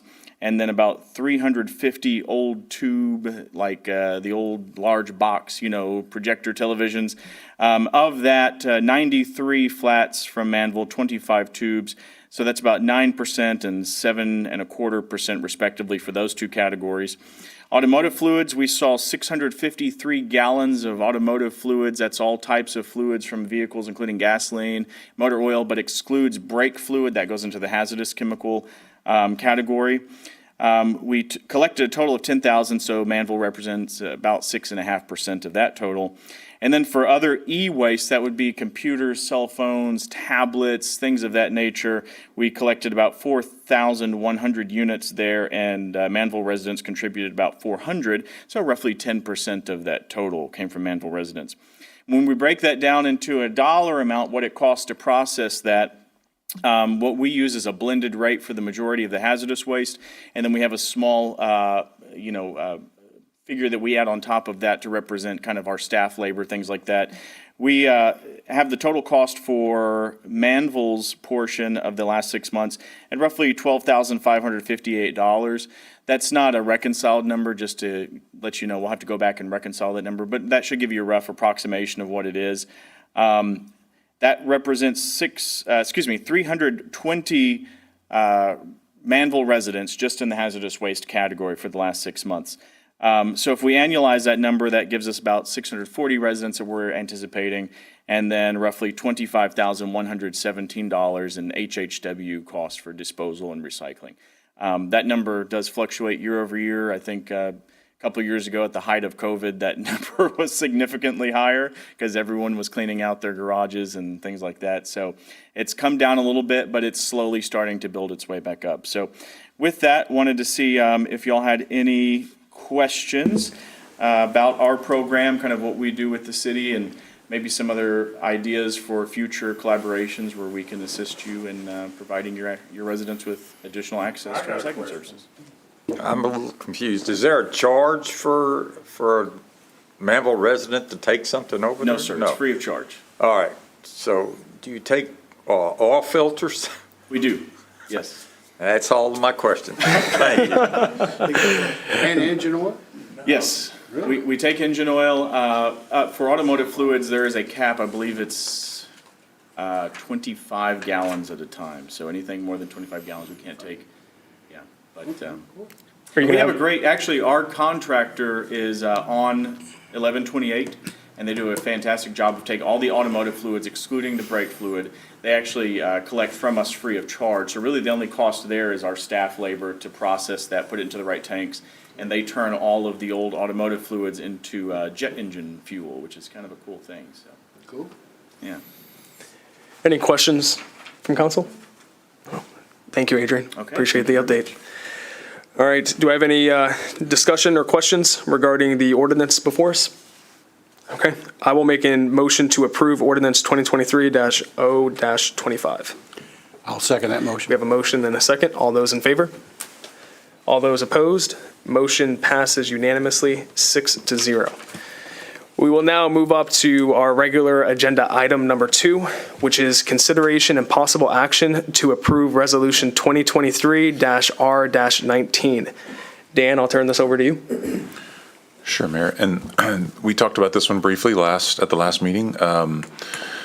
We have not traditionally had the benefit or the blessing of naming some of our facilities, and the mayor and I kind of put our heads together, and that's a passion that we both share. And so the first one that we wanted to talk to you about was the Jordan Road Pond, the regional detention pond to be, the 117 acres, 116 acres. There's so many names, and none of them really roll off the tongue. So the first one that we wanted to recognize was we have Acre Pond on there. I believe it's actually going to be Acre Lake is where the family would like to go. But that's what you have before you tonight, Mayor. I appreciate that. So what we'll do is we'll make a motion to amend first, to amend the resolution, and then we will vote on the motion as amended. Do I have any discussion from council? No. No? Okay. So I will make a motion to amend Resolution 2023-R-19 to say Acre Lake instead of Acre Pond. Do I have a second? I'll second it. We have a motion and a second. All those in favor? All those opposed? The amendment motion passes unanimously 6-0. And now I'll make a motion to approve Resolution 2023-R-19 as amended. Do I have a second? I'll second that. We have a motion and a second. All those in favor? All those opposed? Motion passes unanimously 6-0. We now have Acre Lake in the city of Manvel. Well deserved. And just a point of housekeeping, and Tammy, can you speak to what we're going to do here in a few council meetings, just so council and the public knows? So what we really wanted to do was have some sort of ceremonial presentation to recognize those who are having something named after them. So we wanted to have a plaque made with the design of the location and some wording and the date, but we actually needed y'all to take action so we would know what information to put on the plaque. So on August the 21st council meeting, we will actually have a ceremonial item to recognize the Acres, Dolores Martin, and Buddy Williams' family. Should those pass at that time with the plaques and doing something more ceremonial. Thank you, Tammy. And what I'll add to that as well is moving in the future, as we have more government facilities come online, we're going to establish a formal naming of the facilities policy, so that way we can set up the process for moving into the future. So we'll move on to agenda item number 3, consideration and possible action to approve Resolution 2023-R-20. Dan? Thank you, Mayor. So Mr. Acre has served on council for many years, as we just discussed, but someone actually served on council as mayor even longer than that, and that was Mayor Martin. She's actually in the audience tonight, holds a very special place in a lot of our hearts. I would not be working for the city of Manvel as a consultant or on staff if it weren't for her. She brought me, we met at a floodplain managers conference actually in 2002. And we were table mates. We learned how to read floodplain maps together. And I always remember that whoever thought, I didn't know where a Manvel was in 2002. And I'm sitting there right there with the mayor. And all those years later, I guess in 2008, I got to come work for her and work with her. And so she was a visionary in many ways. I mean, from several things that she did on planning and zoning, of course, and council. But also she had the foresight to help purchase this property that we're talking about. This is on County Road 58. It looks like a sand pit to you or me. It's actually got some work going on it right now. The drainage district is helping us to solidify the boundaries of this pond. So ultimately the vision for that is to be a beautiful park. And so we want to honor Mayor Martin and all that she gave to the city. And this is one way that we would like to do it. We would like to propose that we name this pond this park Dolores Martin Park. Thank you, Dan. Do I have any comments from council? Mayor Martin, thank you for being here tonight. We appreciate you coming out and look forward to seeing you again in August as well. Mayor Martin serves every week at the Well Food Pantry. She is also on the board of the Her Heart Pregnancy Center. Every month she attends the Brazoria County Cities Association meeting, so she stays very active and you'll see her many places, and we appreciate your continued involvement, Mayor Martin. Do I have a motion to approve the resolution? I'll make a motion to approve the resolution. And do I have a second? I'll second. All right, we have a motion and a second. All those in favor? All those opposed? Motion passes 6-0. We now have the Dolores Martin Park. Congratulations. We will now move on to agenda item number 4, which is consideration and possible action to approve Resolution 2023-R-21. And what I'll do is present this one to Tammy, if you can introduce this one for us. So this one is a piece of property that was dedicated or negotiated in the agreements with the Meridiana development. This is a location, I get my directions all wacky, but it's in the Meridiana development, intended to be a park. Buddy Williams was a council member in 2004 when I started with the city, and then around 2000 and I want to say maybe 8, he worked with the Lions Club, hard and heavy, to bring a facility here for children to play ball, a Little League ball field. And so that never happened here. It ended up in Iowa Colony. However, the intent was one day maybe this would have been that ball field. So his love for not only for the city, but the children in the city and park space was really important to him. So that's where we came up with this one for Buddy Williams, who is since deceased, buried here in Manvel, but he had a love for our city and our children here. Thank you, Tammy. And I believe his daughter lives in Florida, and come August, when we do the ceremonial presentation, his daughter will actually be trying to fly in to be here. That's how important this is to her. So I appreciate, Tammy coming forward with this idea. Do I have any council comments regarding the resolution? Do I have a motion to approve? I'll make a motion to approve. I'll second that motion. We have a motion and a second. All those in favor? All those opposed? Motion passes 6-0. We now have the Buddy Williams Park in the city of Manvel.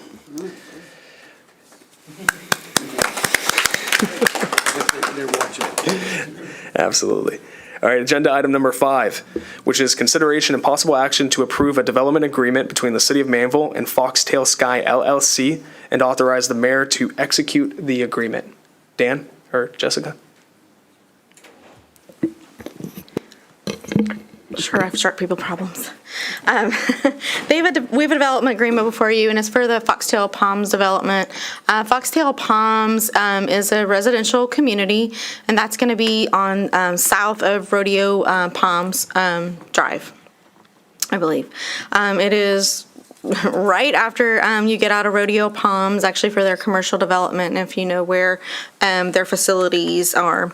On the other side of Foxtail Palms is another proposed development you may have heard of, Avellino, for that period of time. So with the subdivision ordinance, their responsibility for the construction of that thoroughfare is one half of the southern lanes of that. They've got the development agreement before you because they will be constructing up to the entrance of Foxtail Palms. Between Avellino developer and this developer, they've worked out some sort of agreement amongst themselves about the construction of the rest of that portion. We brought it forth to you to memorialize that without having the Avellino developer in this, but that's where I have a certain period of time, if let's say construction wouldn't commence on that second portion of the parkway, we would get an irrevocable letter of credit, and upon that time, the city would have the ability to construct it ourselves if we wanted to. The main objective is we are getting the right-of-way for it through platting. They'll be platting the entirety of that portion of it. It's just giving them the ability to construct it within 2 phases for their project. So staff recommends approval of the development agreement that's before you. Thank you, Jessica. I appreciated that presentation. What I'll add is this is a perfect example of how the city, through past experiences, has learned and improved its processes to ensure that we learn from past experiences with developers so we don't repeat past challenges that were experienced. I believe that we have some representatives here for Foxtail Palms. Would y'all like to say anything? Are you good to go? Good evening, Mayor Davis, Councilor. If you could please come forward, that'd be great. Thank you. Don't be shy. Good evening, Mayor Davis, Councilmember. My name is Jamie Reeves. I'm General Counsel with J&C Development. I just want to say thank you very much for consideration. We don't have any comments. We just want to say, I would leave it with this, that working with Mr. Johnson, Mr. Rodriguez, and Mr. Abraham has been a pleasure.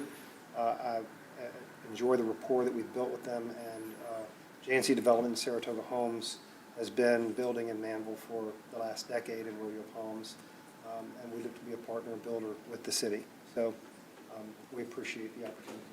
Well, thank you for being here. Appreciate that. Do I have any comments or questions from council? Hearing none, do I have a motion to approve the development agreement? I'll make a motion to approve. I'm Okay. sorry. No, go for it. I didn't see your one. I didn't see yours either. Go right ahead. Go for it. I'll make a motion to approve.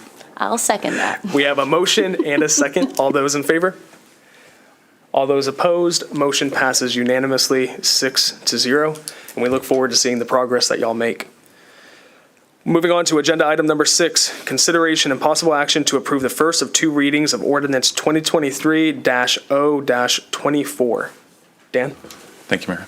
I'll start this one off, and then if you have any specific questions, Jessica can probably help us out. But so the sign ordinance is a big ordinance, and your predecessors, the council before you, tried to tackle this on a couple of different occasions, and I think it stalled kind of at about the time that the election was happening. So we picked the ball back up, and for right now, there are very few changes that we're recommending for this ordinance change, but there are some critical changes specifically to do with detention getting signs.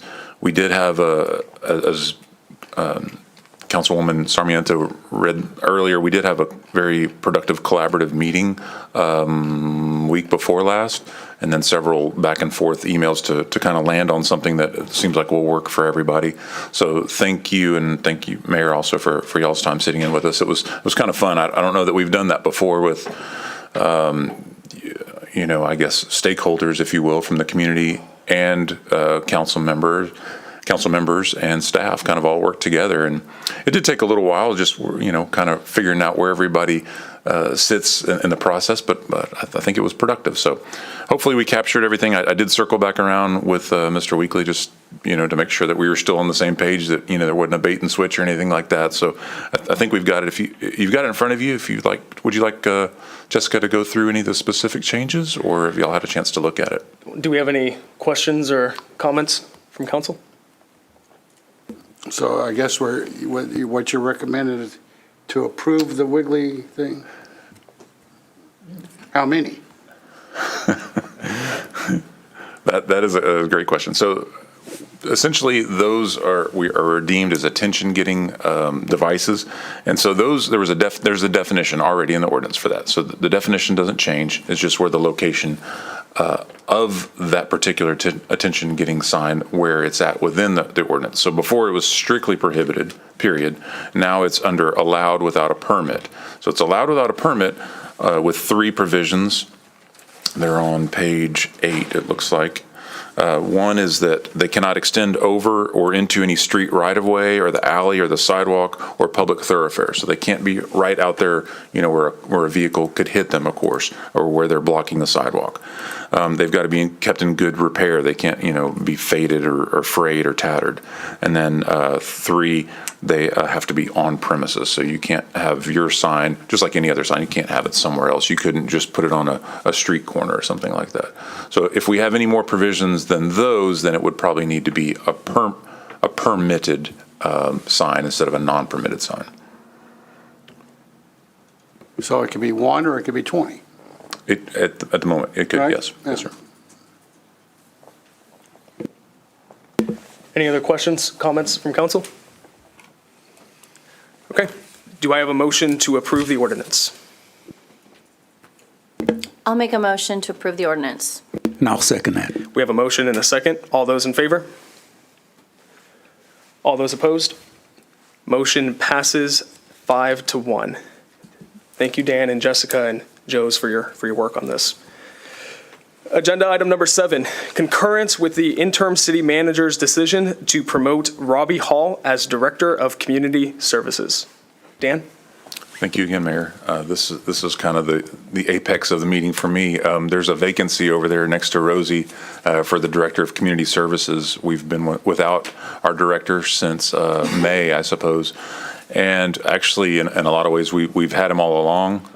Robbie has been with the city through so many changes in the Community Services Department.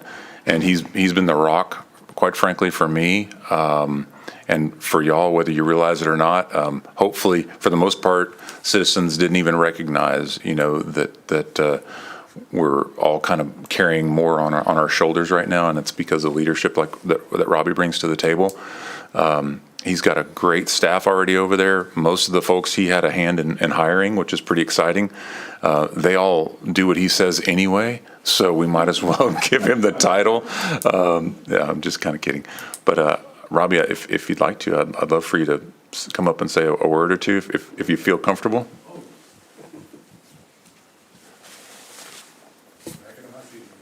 Good evening, Mayor. Good evening, Council. I just want to say thanks for giving me this opportunity to being considered for this position. I do have a great staff, and a good supporting cast, and I think I'll be very successful. Thanks. Thank you, gentlemen. Do I have any comments and please stay up here, Robbie, because if the vote goes the way that I think it's going to go, we're going to want to take a picture with you. But do I have any comments or questions from council? Yes, ma'am. So in leadership, one of my favorite things is when I hear what Mr. Dan Johnson just said is they already do what you say anyway, and that's called leadership by permission. It's not because you have a title. It's not because you were already promoted. It's because you carry those leadership qualities and that character. And so I'm thrilled to support that and hear that. And I just want to congratulate you because everything rises and falls on leadership. And this is a huge testament to your leadership skills. You're very welcome. Thank you.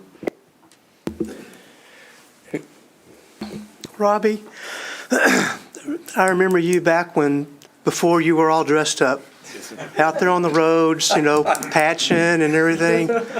You come by and you talk to me and my wife all the time. And we think a lot of you. And I'm proud that where you are today. Thank you. Well, Robbie, it is my privilege and my honor to make a motion to concur with the interim city manager's decision to promote you, Robbie Hall, as Director of Community Services. Do I have a second? I'll make a second. All right, we have a motion and a second. All those in favor? Any opposed? No, I think we're good. All right, motion passes unanimously 6-0. So what I'd love to do is, Robbie, have you come here. Council, if we can join him as well. Dan, if you can come forward, let's take a picture.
Well, again, congratulations, Robbie.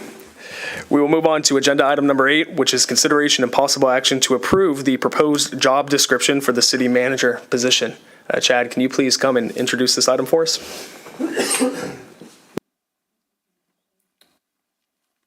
Good afternoon, Mayor Davis, Council. As we had talked about in our previous meeting, we wanted to take a good look at the job description for our new city manager. The previous job description hadn't been edited since 2015, so we needed a new modern look to reflect where we're going for the city of Manvel, types of improvements, and also different areas that we want to focus on this very important hire. That job description was distributed to you. We are looking to have that approved this afternoon. Our next step would be to go ahead and create a brochure, taking items out of that job description, and then start our advertising phase within the next day or two. Our plan is to have 4 weeks focused on advertising, seeing the type of responses, type of candidates, and then moving forward with the next phase from that. So again, staff would like for council to approve. Appreciate that, Chad. Thank you for that presentation. Do I have any comments or questions from council? Do I have a motion to approve? I'll make a motion to approve. We have a motion. Do I have a second? David, make one. I'll second. All right, we have a motion and a second. Councilman Lands is first. Second. Congratulations. All right, all those in favor? All those opposed? Motion passes unanimously 6-0. All right, Chad, let's get to work. Agenda item number 9, consideration and possible action to direct staff on amending section 32-61 fill material and associated permit fees requested by 2 of our council members. Harry? So in the last council meeting, citizen input, we heard that there was an exceptionally large fee associated with residents here that wanted to bring in some dirt. And I was looking at the ordinance. I feel it's a little bit, for the people that live here with acreage, right? And I don't know how this changed. I guess it changed in the charter, because previously, 20 years ago, we had a problem. As people bought and sold land, people would come in and start filling in land where water used to meander, and it changed the thing. So the city came up with an ordinance, and I believe it was like 11 loads or less. You can do what you wanted to do on your property. And then I think we need to go back to that, because when you're working on your land, just trying to take the ruts out from the mowing and stuff, why would I have to pull a permit? It makes absolutely no sense that we're trying to restrict the homeowners with acreage with that fee. So I would like to go, and I don't know if there's any historical data of what that ordinance used to be, right, prior to the charter. Do we have that? Is that still available? Sure. Do you know? Yeah. Sure. Yes, sir. So there is a provision. If I could kind of zoom out a little bit, I guess there's kind of two components to this. So one is the fees, of course, and we can talk about the fees, and then the other one is the allowance of fill material in the first place. So there's two different distinctions of fill material. One is if you're in the floodplain, and one's if you're outside of the designated floodplain. We have reporting requirements to FEMA about anything that we do in the floodplain. In a lot of entities, a lot of cities, they will require you to mitigate or offset any and all fill that you put in the floodplain. That's the way that the way that it is in Friendswood. And I was telling the mayor earlier, even so much as if you strung a barbed wire fence across the floodplain, you would need to calculate the diameter of that fence post and the height and come up with that volume and make sure that you're offsetting that somewhere else. And it seems kind of crazy, but it's very stringent, and some cities are like that. In Manvel, what was done years before I was here is the city kind of mirrored what the county was doing, which was an allowance, and it was an allowance of loads, X number of loads per acre per year. So whenever the city had their first floodplain manager, that'd be me, still here, you get real nervous when you start talking about loads of dirt, because you could have a pickup load, which is a yard. You could have a 6-yard truck. You could have a 14-yard truck. I don't know how big dump trucks get. You could have an off-road dump truck that might hold 100 yards. I don't know what they hold. A lot. So we don't want to go by loads. So we changed that probably in 2008 or so, 2009, somewhere in that neighborhood. We changed it a long time ago so that it's not loads, it's actual cubic yards. Okay, so there's still an allowance in the floodplain of 60 cubic yards of fill material per acre per year. Okay, so you can still do that. And the rationale being exactly what you just said, especially if you've got horses or livestock of any kind, they're stomping on the ground, they're making ruts or whatever. So that gives you the ability to come in each year and fill that material back in without having to get a registered engineer involved and all that kind of good stuff. If it's more than that, then you're going to need to do a drainage plan, because now we're talking about a potentially significant fill in the floodplain. The floodplain is a finite volume of space, and if you fill it in, imagine your bathtub, that's always my go-to example. If you fill in half of that bathtub, the amount of water didn't change, it just went somewhere else. So what we don't want to do is just transfer the problem into somebody else's living room or something like that, right?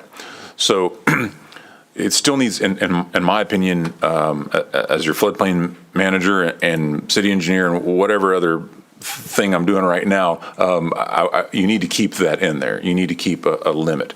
There's not a limit if you're outside of the floodplain on X number of yards per year. But there are provisions, like you have to keep it X number of feet away from your property lines. You can't purposely block the flow to someone else's, you can't block a creek, you can't block a drainage ditch or swale. So there are provisions, but there's not an actual quantity. Now, as far as the fee goes, right now it's $100 for development permit outside of the floodplain, right, Jessica? And then $500 if it's in the floodplain. We can certainly talk about changing those. The reason that they were more expensive at the time was because you had to outsource all of those permit reviews to folks like myself, and so you were paying a consultant to go through, look at FEMA maps and make sure they're not in the floodway, and so it was just a matter of the amount of time that it would take and attention to put to it.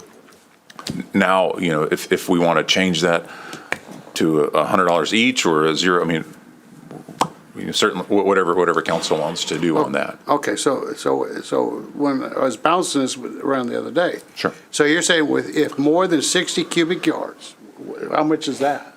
60 cubic yards. What are most of our trucks, Robbie? 14 yards. So what is that? 5? Okay, About 5 trucks. so the homeowner doesn't have to get a permit then. If you're You less still than get a that. permit. If you're less than that, you don't have to get a permit. You get a permit still, but you're not an engineered drainage plan. So that's just to keep track of it. Because if you don't, they could do. I mean, how would anybody know if there's Right, not? yeah. If there, Well, and I think that's the way it used to be. Is it was a no fee. Okay. Right. It was no fee. To just as Gotcha. more, we want to be able to manage or monitor that, right? If it's dirt that we've got out of roadside ditches or whatnot, those are no fee for the same Yeah, that's thing. So I mean, it's conceptual that, and a lot of people want that dirt. Now, some folks do. I mean, if it's just to put back out in the pasture, if you're going to build a house on it, probably not, right? But Right. But okay, so that's where because I was going to buy 3 truckloads the other day, and prior to hearing this, I just wanted to spread some sand. Right? Take the bumps out, Well, right? And I got to come and get a permit because I live near Mustang Bayou. I'm on the floodplain. you have floodway, exactly. Now, that's what I was going to say. So yours is a perfect example because we want to make sure that you don't accidentally put dirt in the floodway because that would be catastrophic. We don't want to. That would be in the bayou. Correct. Yeah. Right. No, I don't want. Yeah, don't do that. Yeah, that's Right. bad. Right. Floodplain, okay, within reason. Floodway, no way. Yeah, There you go. Floodway, no way. All I'm asking is that what can we do to take that financial burden? The fee? Sure. Right, off. I mean, I don't have a problem coming down, say, I'm going to do this, right? I even had visions of building a little tee box so I get golf balls, right? Sure. But I don't need a permit for that. I don't think. I'm not hurting anything. Well, if you're in the floodplain, I would still continue. I mean, that's certainly up to council, but I would strongly contend that we keep a permit. But, okay, so again, a permit for fee. Gotcha. Right? I got you. If Right? no I fee, then don't have a problem with permit, right? For the homeowner to come and get a full permit and say, this is what I'm doing. Sure. But to lay that financial burden on them, for somebody who has 1, 2, 3 acres, to buy a few loads of sand, that's just unrealistic. In my mind, I'm sorry, that's just. Free permit, no charge permit. Right. If that's the will of council, we can change that part of the fee schedule pretty easily, right? That's where that's at, is the fee Let me schedule? suggest this, because Adrian brought this up. So in the floodplain, let's just say 3 loads or less, $25. 3 loads or less, $25. I still want to keep it to permit. cubic yards, but Yeah. whatever the equivalent of it is, yeah. Yeah, well, cubic yards is difficult, because loads is what we know, really. But I know what you're talking about. Right. I understand that. I'm just trying to come up with something small, but that's practical for, because like Adrian got up here, he wants some dirt to go in his chicken. And I know why, because if you got any chickens, they're scratching constantly, kicking it everywhere. Horses hollering around on the bottom of their feet. So I understand all that. So I'm just saying, I'm trying to come up with something to make it move on. And the same thing with not in a floodplain, $25, 3 loads or less. What do you think? I think if we put a limit on that, then wow, dadgummit, I really wanted 4, and then so now it's $37.50.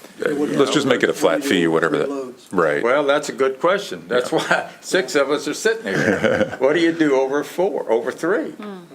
So I think Councilwoman, Another $25 for 3 more. Councilwoman, you have. What is the fee today? What is that exact number? $100 for a development permit for fill if you're not in the floodplain, $500 if you are in the floodplain. 100 or 500, those are the two fees. Why that distinction? Do you know? Right, because again, the city would send all of those development permits to a floodplain manager to review, and it takes time. Once you realize it's in the floodplain, okay, we need to dig in and look. We need to look at the flood insurance rate maps, make sure that there's nothing else going on here. So it just took more time and effort. That's how it came to be. It doesn't need to be that way anymore. They can be the same, or they could be zero. How many of those are coming through today? Probably 1 or 2 a month. Okay, and do we sense that the community or the residents are fired up about paying $500, or are they pretty much not happy about that? What's the consensus out there? They complain every time about the $500. So yeah, I think it's something that needs to be addressed. With everything going on with positions and movement, like our city manager said, he's our certified floodplain manager. And I know that that's something that, because he's city manager now, we're trying to get off his plate. So there's, been some conversations behind the scenes with, Texas, BBG Consulting, if that's something they can pick up. If it is something that they can pick up, we may anticipate that it's $100 for a plan review. I'm not sure, they haven't gotten back to us. But I mean, if we're only getting a few a month, it's probably something that, the city, I guess, if we end up having to pay $100 for a plan review, then, it's something that the city would just have to take the cost with it until we can figure out a situation that we have somebody on staff to do it. The question that I have is, if I would see where it would be beneficial, to charge that, but if we're not seeing 30 cases a month, 50 cases a month, and you just stated that it's maybe 2 a month. And then the other concern that I have is I can't remember who in the last few council sessions, but somebody mentioned they wanted to bring gravel to their home, or maybe it was on social media. I can't remember at this point. But somebody mentioned that the truckload was like $100, but the permit was like $500. And then it's just, at some point, it just offsets a homeowner being able to do that. And so is there maybe a way we do case by case basis? Because they're not developing, they're just trying to take care of their land. And so I agree. I think we need to look at either eliminating the charge or doing a case by case. So here's what I'll propose, and I'd like to get council's consideration of this. So there's currently an allowance of 60 cubic yards per acre per year, which comes out to about 5 trucks, and that's if it's in the floodplain. I say anything that is under that requires a permit, but the fee is zeroed out. Anything that is over that allowance that gets a permit is still a $500 fee. Then for anything that is not in the floodplain, there's no allowance. You can do as much as you want, but there's still going to be a permit, but that permit fee go from $100 to $0. So basically the permit fees are zeroed out, except if you're in the floodplain and you're going to do over the 5 trucks per acre per year. Question. Just to clarify, so they can still have up to 5 trucks per year, even if they're in the floodplain? Correct. Zeroed out? Zeroed out. They still have to get a permit. They still have to go through that review process. And if we leverage BBG's services in the future and there's some sort of fee, we visit that at that time. But basically anything that is under that allowance, the permit fee is zeroed out. If you want to go over that allowance, you would pay the $500. I don't want to lose sight of the work that it takes to, manage that process. And I kind of, not to disagree with you, Mayor, but I do like the $25 or even the 0 up to a certain point, because we do have to be conscientious of the effort that we have to put in here at city staff, but also be very sensitive to our homeowners. So just trying to find some middle ground here.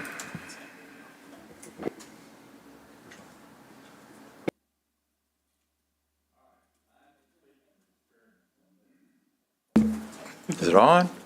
Need that light down here. We're working on it. Next door to me, one of the owners on a weekend, and this happens a lot, they must have brought in 50 loads.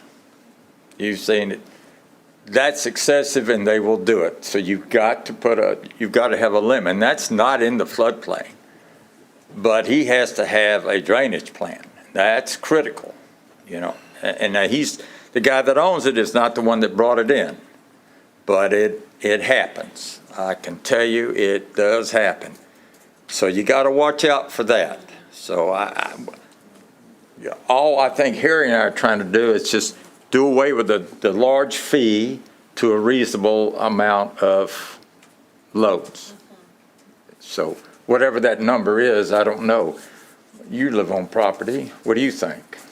Well, one of my questions was going to be, well, and this is probably getting in the weeds, but the use of it, okay, you're bringing in 5 loads, you're bringing in 10 loads, is it just a spread on your acreage, or is it a foundation for a new home, which is, that foundation may need more than 5 loads just for a foundation. difference. But it's just a small concentrated area for a foundation. I know that's really, now we're really getting into the. No, but you're exactly nitty-gritty. right. It's exactly the question. So if you're not in the floodplain, then it really doesn't matter what the material, if it's sand, if it's landscape mulch, you know, it doesn't really matter outside the floodplain. When you're talking about inside the floodplain, you're right. You're going to need a lot more than that if you're talking about fill underneath your home. Well, if you're building a home or a structure, this isn't a permit you're dealing with. Now you're talking about new home permits, and so that's going to get captured somewhere else. Okay. Yeah. So Dan, what I'll ask you as the interim city manager is, there's obviously a desire from council to see the permit fee reduced. What would you propose based off of what you've heard tonight? Yeah, actually, what you proposed just a minute ago, that sounds great. Anything over the threshold, that's where the 500 still kicks in. Anything over the threshold right now requires an engineered drainage plan. So we're already in a different echelon anyway. So, and that needs to stay. So anything under those 2 thresholds is zero. I mean, $25 doesn't pay for anybody's time or anything. I mean, it's kind of like the other fees that we had before. Just zero it out, and we'll take care of it internally. But we'll bring that fee schedule back to you at the next meeting, if you like. Yeah, okay. And then what I'll provide for council as well, and this is something that I know Bobby had brought to my attention, that with some of the state law that is passed, we might need to evaluate some of our other fees in the future as well. So while there's no action for us tonight on that, in the future, that might have to be a topic that we visit. Would that be correct? All right. All right, so I think we've provided our direction. Dan's good to go. Councilman, are you guys good with that? Was your item? Okay. Thank you. Perfect. So now, mayor and council comments. Just a few that I'd like to offer up here. So we had on the workshop in regards to an item that Councilman Lands brought forward for the thoroughfare discussion. Councilman, we'll include that in our next workshop, which will be this upcoming Monday night. We'll make sure to discuss that in timeline. I'm going to be requesting that at our next formal council meeting, we have a discussion regarding grease traps and the definition of food establishment, as we have some food establishments that might not necessarily apply to how we currently define or require a grease trap. So I just want to make council aware that that'll be a discussion that we have in the near future. But we do have coming up in the month of August, we do have a Alvin Manvel Chamber of Commerce luncheon for the state of the country with our Congressman Troy Nels. We also have a pigskin preview that will be coming up that we've all received an invitation for, as well as the Centerpoint Emergency Management Meeting. And I believe our city attorney, Bobby, and our chief are going to be attending that. So if any council members would like to attend.